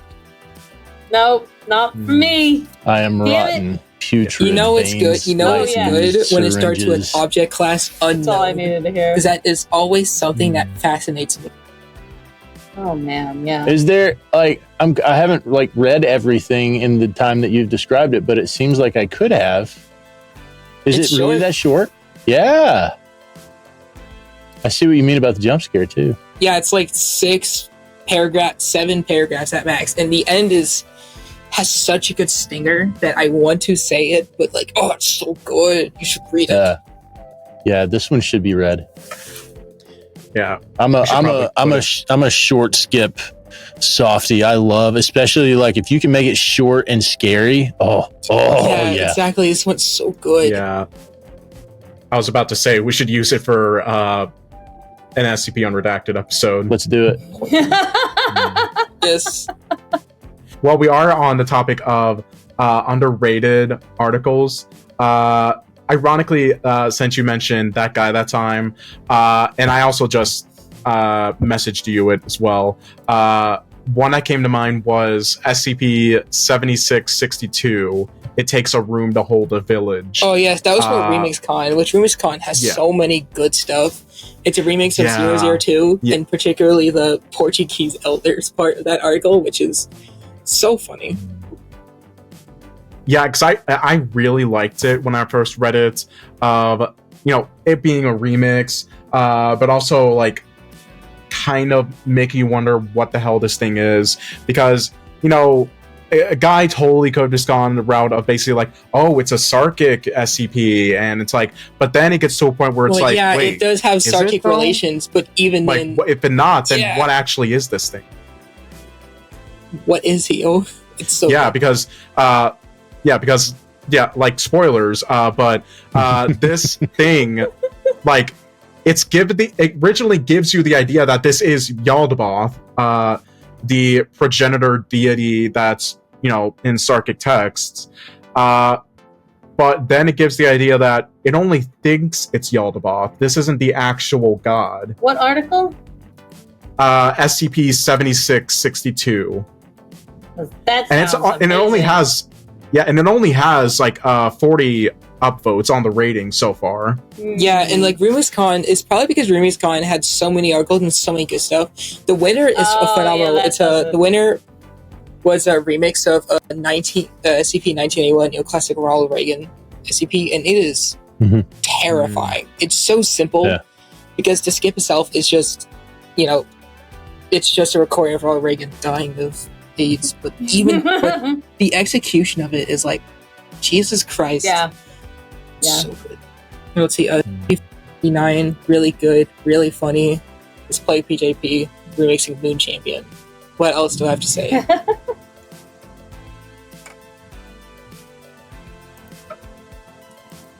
Yes, a lot is just really good stuff. One of them's on the front page right now. 7838. Nice. The Patchwork King and the Flayed Man's Court. That one is good. A lot of these are Nice. RemixCon. I definitely could have done better in my execution of my thing, but dang, there was some really good stuff. I like 7409. Nice. Yeah. Nice. I have I've mentioned it here before. I have this app on my phone called where are you? SCP Reader. And there's a random button, and it's my friend. All I do is hit random, and it gives me something I've never read before. Yeah, the random button is my friend because for a few reasons, because it helps you find good stuff. But there's this one article that's a title alone immediately shows you what you're getting into. But love it. I found it randomly. SCP-5761, when the imposter is sus to Nightmare Hour, which is just kind of absurd. But I first read the article with the random button, so I had no idea what the title was. So I was like, "Oh man, this is pretty scary stuff." But eventually, it's like I started reading. It's like, okay, video surveillance shows that a hostage is being forced to perform basic repair work. Okay, despite the fact hostages have been bisected. Oh, currently only 8 hostages remain out of 10. Which it clicked, and I was like, "Oh god." Oh god. It's Among Us. Yeah. I remember first learning about this, and it was on the Exploring series, and when he was reading like the title of the article, you can hear the cringe in his voice as he was reading the title. It's a great SCP because it's just ridiculous. It's so funny coming from Tanhoney, which Tanhoney is known for just writing some of the scariest stuff on the site, including SCP-5000. And then it's like, hey, here's Among Us. Yeah. There was within the last year, like looking through short skips, there was a Tanhoney article, and somebody's probably going to tell me that I'm wrong, but maybe I dreamed this, but I'm pretty sure I didn't. Did you dream up a Tanhoney article? I tell you, a very active dream life, and sometimes I dream that I did things and I really didn't do them. And I walk around believing that I did. But anyway, there was one of those articles like that Tanhoney wrote that was just like, hey guys, here's this. And it got downvoted to fucking oblivion. And Tanhoney was just like, you can't win them all. I'm trying to remember which one. I don't know. Because the few Tanhoney stuff I've read recently are like, just recent. Skips, like, what he does sometimes when a series drops, he just writes some banger articles and then disappears for a few years. Yes. With 8043. Just drops him on us and takes off. Which 8043 is horrific. It's fairly shortish. It's very simple, and the idea is like, the description is a great hook. SCP-8043 is a phenomenon in which a short, simple task is perceived by a victim as taking place over an exorbitant amount of time, which varies between weeks to years. I know this one. This is like 8043. Like getting stuck turning a doorknob for years and not being able to do, or lighting a cigarette or something like that. And just being typing on stuck. keyboard, various bodily gestures. It is so good because the idea is fantastic, and it's short enough to where it's just, God, it's good. The interview too. The interview is great. The interview has such a sudden twist near the end of it. Oh God. Yeah. So you have a Foundation researcher or a field agent. I can't remember who was affected by this SCP. Oh yeah, it was a field agent. He was reloading his service revolver, and he was stuck for like 2 months trying to reload his service revolver. Well, in the real world, no time passes. It was like 3 seconds. And he took it as sort of like this awakening experience. And he was all like Big Lebowski about it. Like, yeah, man, life is meaningless anyway or whatever. And, I'm just learning to embrace it. And great twist at the end of that interview. And the end of it, telling people there's a twist kind of ruins the twist. But twist. I'm just going to say it's a good article. It's really good. Yeah, I remember that one. This is how we find out that Tanhoney is actually DJ Cactus, who doesn't want to give me the rest of his fucking stories. I'm buds with Cactus. I could probably annoy him for that. I get around. We had him on here, and I annoyed him plenty. In between bouts of fangirling, I annoyed him plenty, I'm sure. So our last interview question is just the general, hey, do you have anything you want to plug? I want to give this the last scripted interview question. Yeah. Yes. And when you're tired of talking, just give us your stuff that you want to plug. I do want to ask, dream collab. Oh, If God. you Okay, were there are a to- few authors. Like, who would you write? Yeah, this What one. kind of skip with? Yeah. who this would you one. wanna do it? Okay, I want to do like some stupid, just a weird, messed up guy with like plague PvP. Because like I've collabed a few times, mostly with small authors, but like yeah, I did also kind of casually drop a tale of Uncle Nicolini. I really want to do like just some random weird guy with like plague PvP, and I still think it'd be so funny to drop just like just some like random, just like whatever skip. I just want to do so funny because I still consider myself like not exactly like, you know, the top tier authors as I like to think, which that's probably not a healthy way of thinking, but I still think it'd be so funny to like casually drop like, hey, with no context, not telling anyone, anyways, here's a collab with Dr. Clef or Cactus. Yeah. Or Rounderhouse. Which the fact that I am buds with 2 out of 3 of those people, it's possible. It's possible. I think the obvious answer is fishish. That way you guys Fishish. can form a fish group. We make There a 0-0. already is a There's also fish group. There's also Fish 12. Yeah. Yeah, The three, oh, the you three should of us work together to drop Yes. the fish proposal. fish to the third. Fish Yes. proposal. Oh, I like the fish proposal. Fish, trout. Fish, fish, Let's trout. see. I already did a collab That would be hysterical. Keep that in your brain somewhere. Yeah, I remember I That did would like be- doing collabs is like so founder. perfect that sometimes you just forget. Like I have a very work in progress collab that's still like some idea of Dino Draws, who did do a collab with me and Vapid Bowman for a 1305 rewrite. Which that was a blast because the original draft was a collab with 2 other people, but eventually like a year passed and we started like not caring about it, and then other people came along, which it went through like 5 other people before it ended up, you know, finally settling with me and these 2 people. And 8420 is a mega collab, which I did most of the heavy work. I'm not saying anything. It was me with Twibs, DiDiasi, Rhine River, and Drowning Dutchman. I just want to do another big stupid mega collab skip. Dutchman! I love Dutchman. Yeah, I just want to do some very stellar, just like random collabs. I want to do one with like Ori Tiefling, because there is a skip I've been planning on doing that I think is something that I know Ori would dig. I've talked to Ori about it before. Nice. Looking forward to it. Yeah. Yeah. I'm going to grab a few other works I'm going to mention and suggest other people read. Underrated works. Yeah. Let's see. No, that's perfectly fine. Yeah. SCP-7403, Corporate Contagion. Yeah. We usually get a couple of articles suggested to us, but very happy to get a list of them. Yeah, anyways, 7203? 7403, Corporate Contagion. 74. Written by the Unfunny One. It's a very silly idea about a burger business being, you know, just ending with Apollyon. It's a burger business, but also paired alongside with them.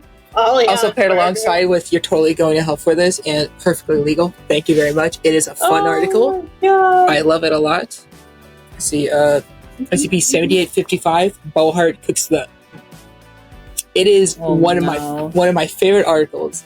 It is Site 333, which I still believe is the funniest canon or just like site on the entire website. And I am serious. It is just a bunch of articles about a bunch of silly guys. Site 33? Site 33, right? Site 333. Oh, 3-3s. It is some of the funniest writing I've ever seen. Yeah, Bo Harkus, SCP-7855. It is so funny. Atlantic City. If you're listening to this means you fucked up badly. Exactly. It's great. Because, you know, it's 8004. It is so good, so funny. let's be SCP 8623 by industry standard. It is it's a bit of a mindfuck, but it is so fun to read through and try to like get it. I get it, but I don't want to because I love the imagery. I don't get it. That That's one great. like really popular author that kind of ended up creating the modern interpretation of 2743 as Hubba Wubba Pretty Lady. Do you remember? I don't know, but okay, pretend I didn't say anything. Anyways, Sounds like something Dune would do. it's not. It's not. God. But yeah. Anyways, another one is SCP 7793 or Sphere by Poofy Poofson. Sphere. Poofy is a great Poofy's friend great. and a fun. Yeah. Yeah, I love Movie's Sphere great. so much. We I had was so there. much fun. Yeah, I love Sphere because the document itself was written to it is possible to decipher but has gotten it, and there are sections where I've gotten confirmation that I'm right. Because currently it just sounds like escalator use sphere resuscitate grass motor, deuterium, masculine rock, cocktail generally parking worst A, monolith solipsism, monochromatic hybrid octagon. It is the main like skip itself is completely. It looks like gibberish, but I know there's more to it, and there's audio transcripts of it, which has phenomenal sound design and voice acting. And just the horror of it at the end is so good. Just something that is so unfamiliar. It is phenomenal writing, and I love it. Let's see, what else did you do? Just go into I had so much fun with Poofy in our interview. Poofy was a good one. That was a ball. Let's see, I'm just scrolling through. And we know you're just listening, notes. Poofy. We love you. We miss you. We're glad you came by.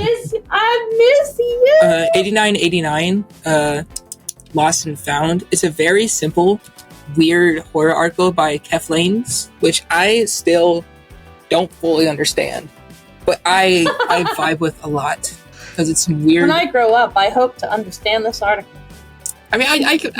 Yeah, if I read it more and think read it again and think more. But like, it is just Think weird. Like, it's like weird fleshy growths that appear in houses that like completely inaccessible until like you break a wall and just see it. Which that is so simple. Some part about it is vile to me. Stop giving me gross things. Keflanes. these are good Keflanes is a articles. new name for me. Yes, I know. Give them the gross things. Yes, please. Okay, let's see. I'm just going through Body of Evidence by Desidron or Desidron. I don't know how to pronounce it. It has 106 rating, but I can never see enough love for it. The article is so interesting. It is 2 separate articles that when you start, you are taken to one at random of the same anomaly from different points of view. So it is completely unknown which one is the real article. And it's about I would say it's about this, but it could be not. It's either about a guy who's a corpse, but everyone thinks he's a real person, or a guy who's a real person and everyone thinks he's a corpse. What? And Why don't and you I- know about this article? Why don't I know about this article? That sounds amazing. it was amazing. That was another 8KCon Yeah. entry. Was it? Body of Evidence? Yeah, in Is it what 8992. All right. Yeah, it is. My favorite part about it is how when I first read it, I went to like the new version available, which just takes you to the other offset. I did that 4 times before I realized, oh wait, it's just looping because it's effective. It's That's amazing. All right, give us one more. all right. One more. Let's see. Give me a moment. I would like to suggest everyone reads. I don't know who this person is, but they're called TroutMaskReplica. This person sounds awesome. You know what? I know this person, and they're okay. Oh. Sounds like they have a strange taste in music, though. Right? Okay, Yeah. well, listen, I think this person's pretty cool and pretty sick. Wow, they got quite a few awesome articles. I don't know where to start. Give us your most favorite. My most favorite. Okay, my most favorite of this weird person's article is probably 6825. Mentioned it before. Yeah. It's Okay, a that's pretty- on our list. Yeah. Good. And What that is your or least favorite? No, what is your least favorite? currently 7799 because I had an idea. I executed the idea, and I am not happy with how it is, and I'm not sure how I can fix and improve upon it in the future. Oh no. Because I want to fix it sometime. But currently, I decided, you know what? Currently, it's just up for rewrite. If anyone else wants to just like pop in, like, hey, I got an idea for this. That's a thing, yeah. Do that. Yeah. Nice. Worst article. Got That's it. the thing that we were talking about Vogt earlier, who's been around for a long time. That's the thing that Vogt has done pretty consistently well throughout since series 1, I think, is see an article and make it scary. If only they didn't get dumbass warning. Yeah. Oh god. Yes, But Vogt. We know you don't like it. But yeah, it's something that I had fun with. Nice. It's something that I think's fun to do. I've definitely, I did a rewrite in Article 1305. The 1305 rewrite, I'm a huge fan with. Because the original 1305 had some of the worst dialogue I've ever seen in SCP. Which by worst, like, the dialogue was like 4 sentences, and the last one was like 1305. Oh yeah, this is the cat. This is the like the vampire cat or whatever. Kitty cat. I don't know it. Yeah. Yeah. Nice. Okay. I think we have this. I got, like, we have this on deck for unredacted, don't we? Do you? I think. That's cool. Did we lose Nolan? Nolan is okay. You Nolan's so good at sitting still. You sat still for so long. I thought you weren't there anymore. Frozen in a block Disassociation is great. Yeah, I'm trying to like Nice. find like the All right. original line at the end of 1305 real quick because it is so funny how awful it was. Oh yes, please. I can't imagine. And as writers, I can't imagine what goes through your collective heads when you read something. You're like, what? No, I gotta fix this. No, this can't stand. I can probably find because like the original 1305 was like almost at 200, which is surprising because like it just describes a creature, and then just had some of the I've ever seen just slapped onto the side of it. I mean, as a 1,300, that was pretty early. That was a long time ago. Yeah, I'm guessing, like, there was a time when people were like thirsty for more, and now we're drowning in it. I found the original article where they had the dialogue line of "I saw him today. He's alive. He was there outside my window, looking in and waving, with no build up to it at all." Like, dude, come on! You got the scary idea.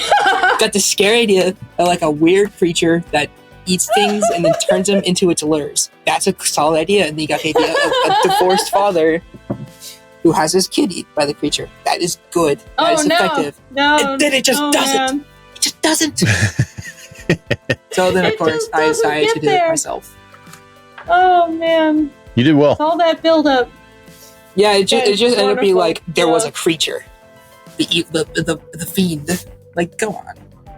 Yeah, I'll admit, I knew that was a rewrite. I have read that rewrite and enjoyed the hell out of it. Didn't know that was you.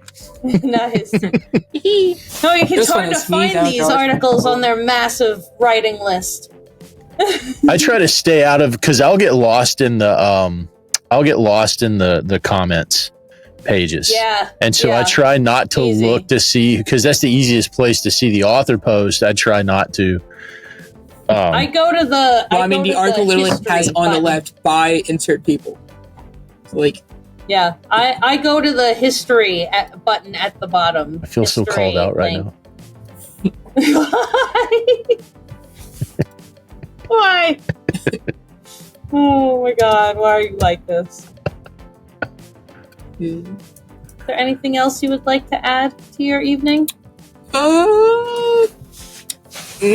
I do want to mention, check out. Oh, I was going to ask if you were doing that. Don't tell us. No, I mean, I've already told. I'm just saying that it's not a secret. The event is not a secret, but we're not going to say the two things in the same at the same time. Yeah, that's all I'm going to say. Yeah. Is watch out. I was wondering if you were doing that. Also, I have another idea for something. I do want to, write. October. Wait, not write, but which recent soon because it's just a silly fit. I think I sent it. I plan on posting sometime soon after getting more. Nice. Very cool. All right. Ready, guys? All right. Oh yeah. All right. Do we have any mail? We do. We have a couple of things from Twitter and The mail. an email. And I have stolen the first Twitter offering that has been offered unto us because it's mine and you can't have it. 'Twas Brillick and the Slithy Toes did gyre and gimble in the wave. All mimsy were the burrow groves and the monraths outgrave. I think I said that. And the momraths outgrave. Thank you. Monrads. And then the last comment is Lewis Carroll making up words and shit here. And this was sent by Phyrexian. And I was so happy to see it because I fucking love the Jabberwocky. I love. Okay, but yes. And that Monty Python made a movie. And this is how fucked up I was as a kid. Monty Python made a Jabberwocky movie. Monty Python. It fucked me up. Monty Python should do everything forever. That fucked me up as a child. I believe it. A Monty Python movie. I believe it. Meta SCPs are love. Meta SCPs are life. Praise the pataphysics department. Give all your money to I the love swan entities. pataphysics Live, laugh, department. love. The fourth wall breaks. These snake This is wolves. true. This is true. Oh, hell! I heart meta. I heart hail placeholder McDoctorate. pataphysics! Place is great. Oh, hell! All hail Plankton. Thanks, Snake Lord. Nothing embarrassing. I'm just baking the most Mediterranean pizza, and you are not having a single Yeah, so slice. messed up. That's From- just mean. Yeah, that's not. Rude. Yeah, that's not funny. That's just mean. It's so sick. Jade From editor. Jadader. Jaded. So next time Jade did tour, would you please post the recipe? Would you share that recipe Ooh, for yes. Mediterranean pizza with us, please? Yes, we will make it. I mean, they said that they're not gonna share a single slice. So. Yeah, but not that we can't share make the our recipe own. so we can make our own. Yeah, they don't have to share. Mm. If it's good enough, I wouldn't want to share either. And finally, so yeah, there I was, covering head to toe in ranch dressing, blood-soaked wrench still in my hand, and the dude is still crawling away. So I blacked out again. What is Burn. From Fern. fern, Fickle. ficus, fickle, plant, Fig. why? Fig. Oh my No god! chill. I'm gonna overwater you, man. The fig. All right. Man. Alright. Oh my god. Requesting any one of you to sing GFY by Ninja Sex Party from Fantem. Do I any don't of you know that this. song? No. I'm too old. I know. I I'm just looking know it about up the right band. now. GFY. Get it, Nolan. I'm looking for it. It's for Phantom. You have to. Let's see. Let me look up the lyrics. Yeah. I'm playing a video. I'm just gonna read it. Because I don't know the tempo. Ready? Here we go. Hey, buddy, guess what? Got a fun message for you. Hey, dude, listen up. This is important, and it's from you-know-who, me. First, you take a G, then an O, and then an F. Then you're gonna need a U, and a CKY ourself. GOFUCKYOURSL. That's a lawful lot of letters. Gee, I wonder what it spells. GOFUCKYOURSL.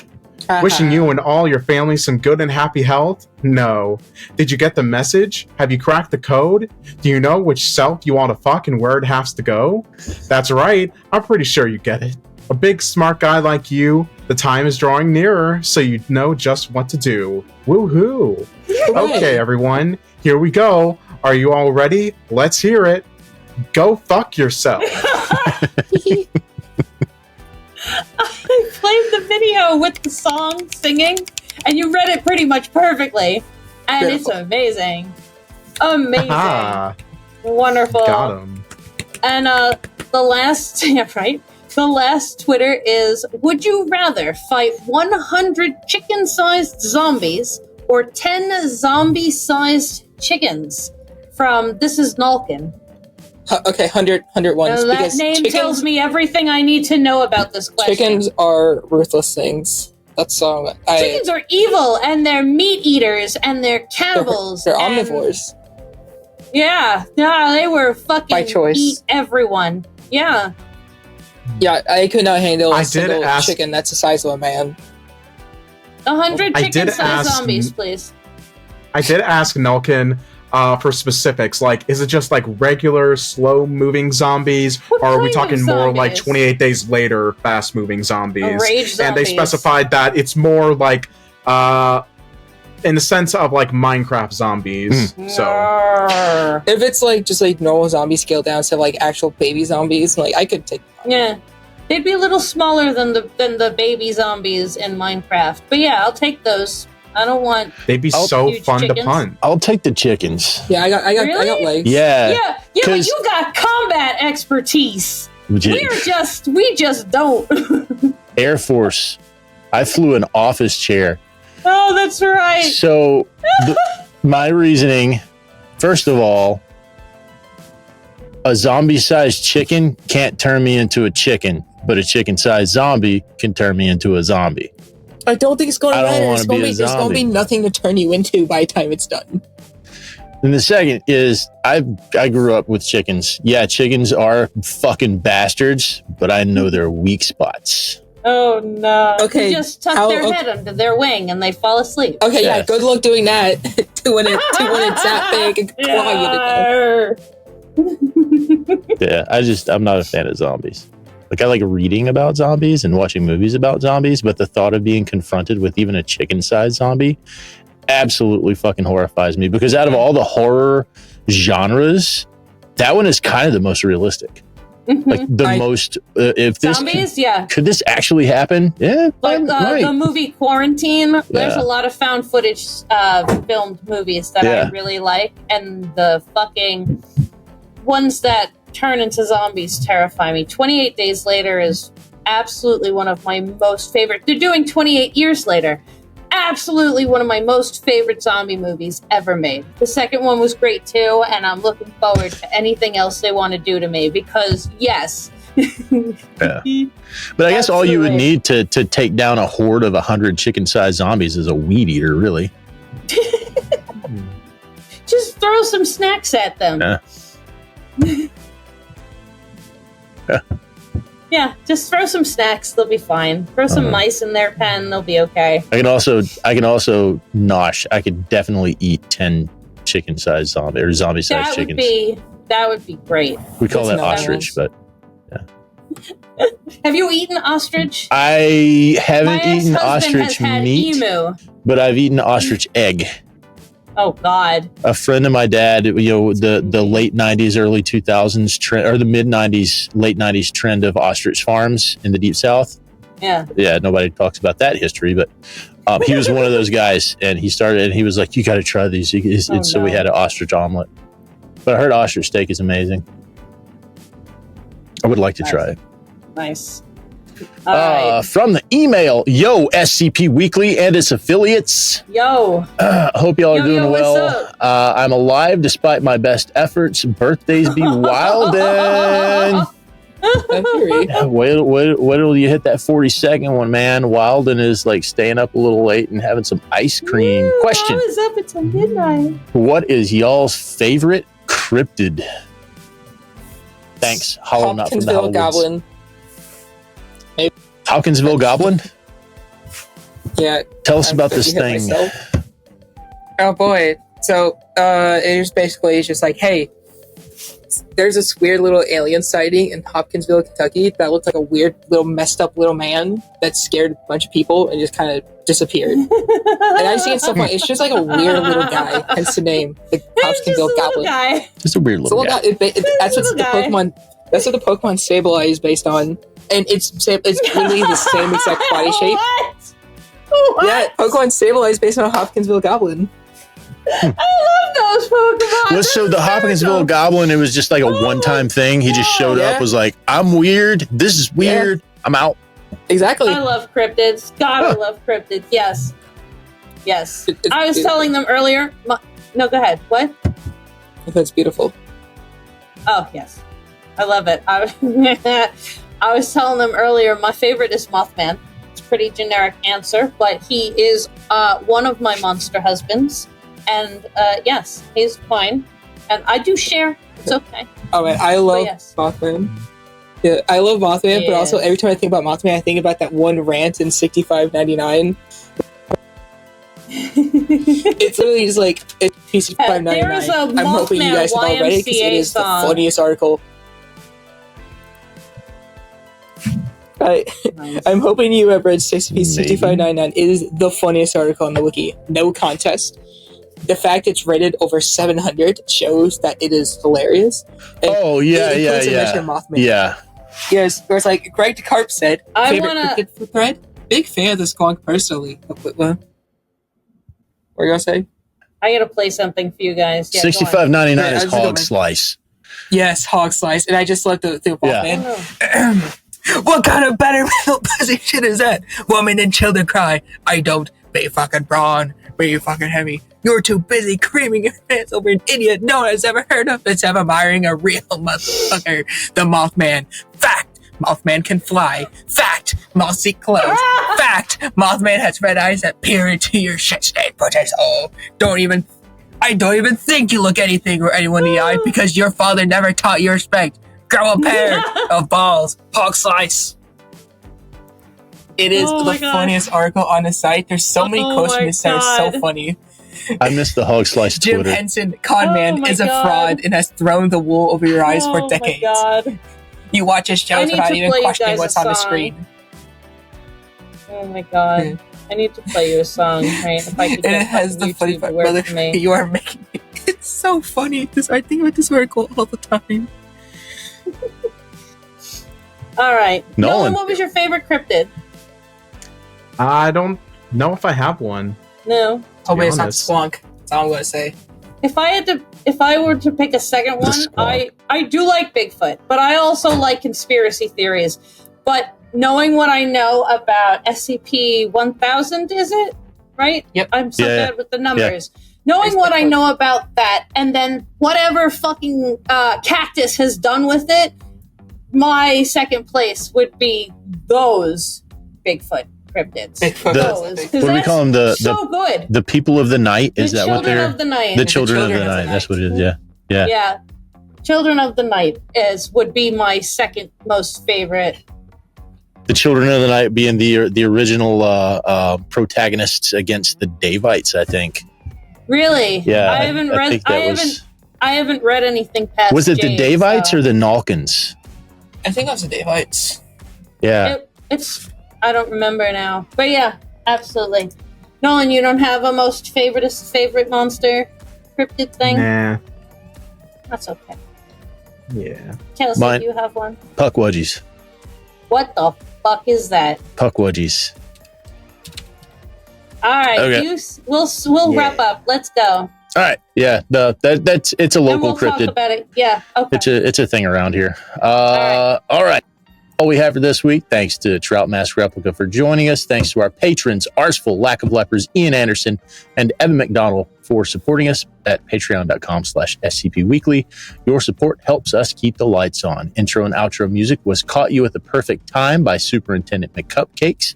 SCP Weekly is distributed by Smooth Cadence Productions. SCP Weekly is not affiliated with the SCP Foundation Wiki, and as such, the opinions presented in this program are our own and do not necessarily reflect those of the Wiki or its staff. Music is provided by Epidemic Sound. I got nothing. Content relating to the SCP Foundation, including the SCP Foundation logo, is licensed under Creative Commons Sharealike 3.0, and all concepts originate from the SCP Wiki and its authors. This recording being derived from this content. Also released under CC by SA 3.0. Until next time, I'm Kelsey. I'm Cassie. And I'm Nolan. The K is silent. And this was SCP Weekly. Yeah! Yeah. Yeah, Ask Yeah, some annoy questions, we everyone. chill. Annoy all the everyone in people. CANONEXUS. CANONEXUS. CANONEXUS. CANONEXUS. Canonics. Really, canon's But- my nexus. But thank you, and you need to go. So thank you, and have a great evening. Gotcha. Bye. Bye. Bye. rocky. How about most streets? Us two in these trees. Diamonds on my feet. Caught up in these talks. Circling my head top. Should've been more cautious. Now I got what I wanted. Many I've been here before. Made it out of love and more. Like my frontal cortex sore. I can't stop, I want it all. Listen up, I'm calling you. I need you to tell the truth. Remember when you wanted to. Remember that I said was you. Caught you at the perfect time. I was watching it then. You know what you wanna do, but I can never be around. Got me reading between the lines. Girl, you got me so blind. You know what you wanna do, so I can never be around. Man and the men don't we kinda turn around, eat your greens. When you fight, but you do it real clean. Then you come to the bed and you love real dirty. It's everybody sweater drops, you're real keen. Bring it, let me get your juiciest piece. Can't remember when I've had the same please. The shops at the club never had no boundaries. How's it gonna be? You wanna eat these centipedes? Where we gonna go? You're gonna need these calories. Giving me a treat to refill these batteries. Then you only them on your knees, there's no way to dream. Ooh, it's sneaking up on you. There's nothing you can do. There's things about the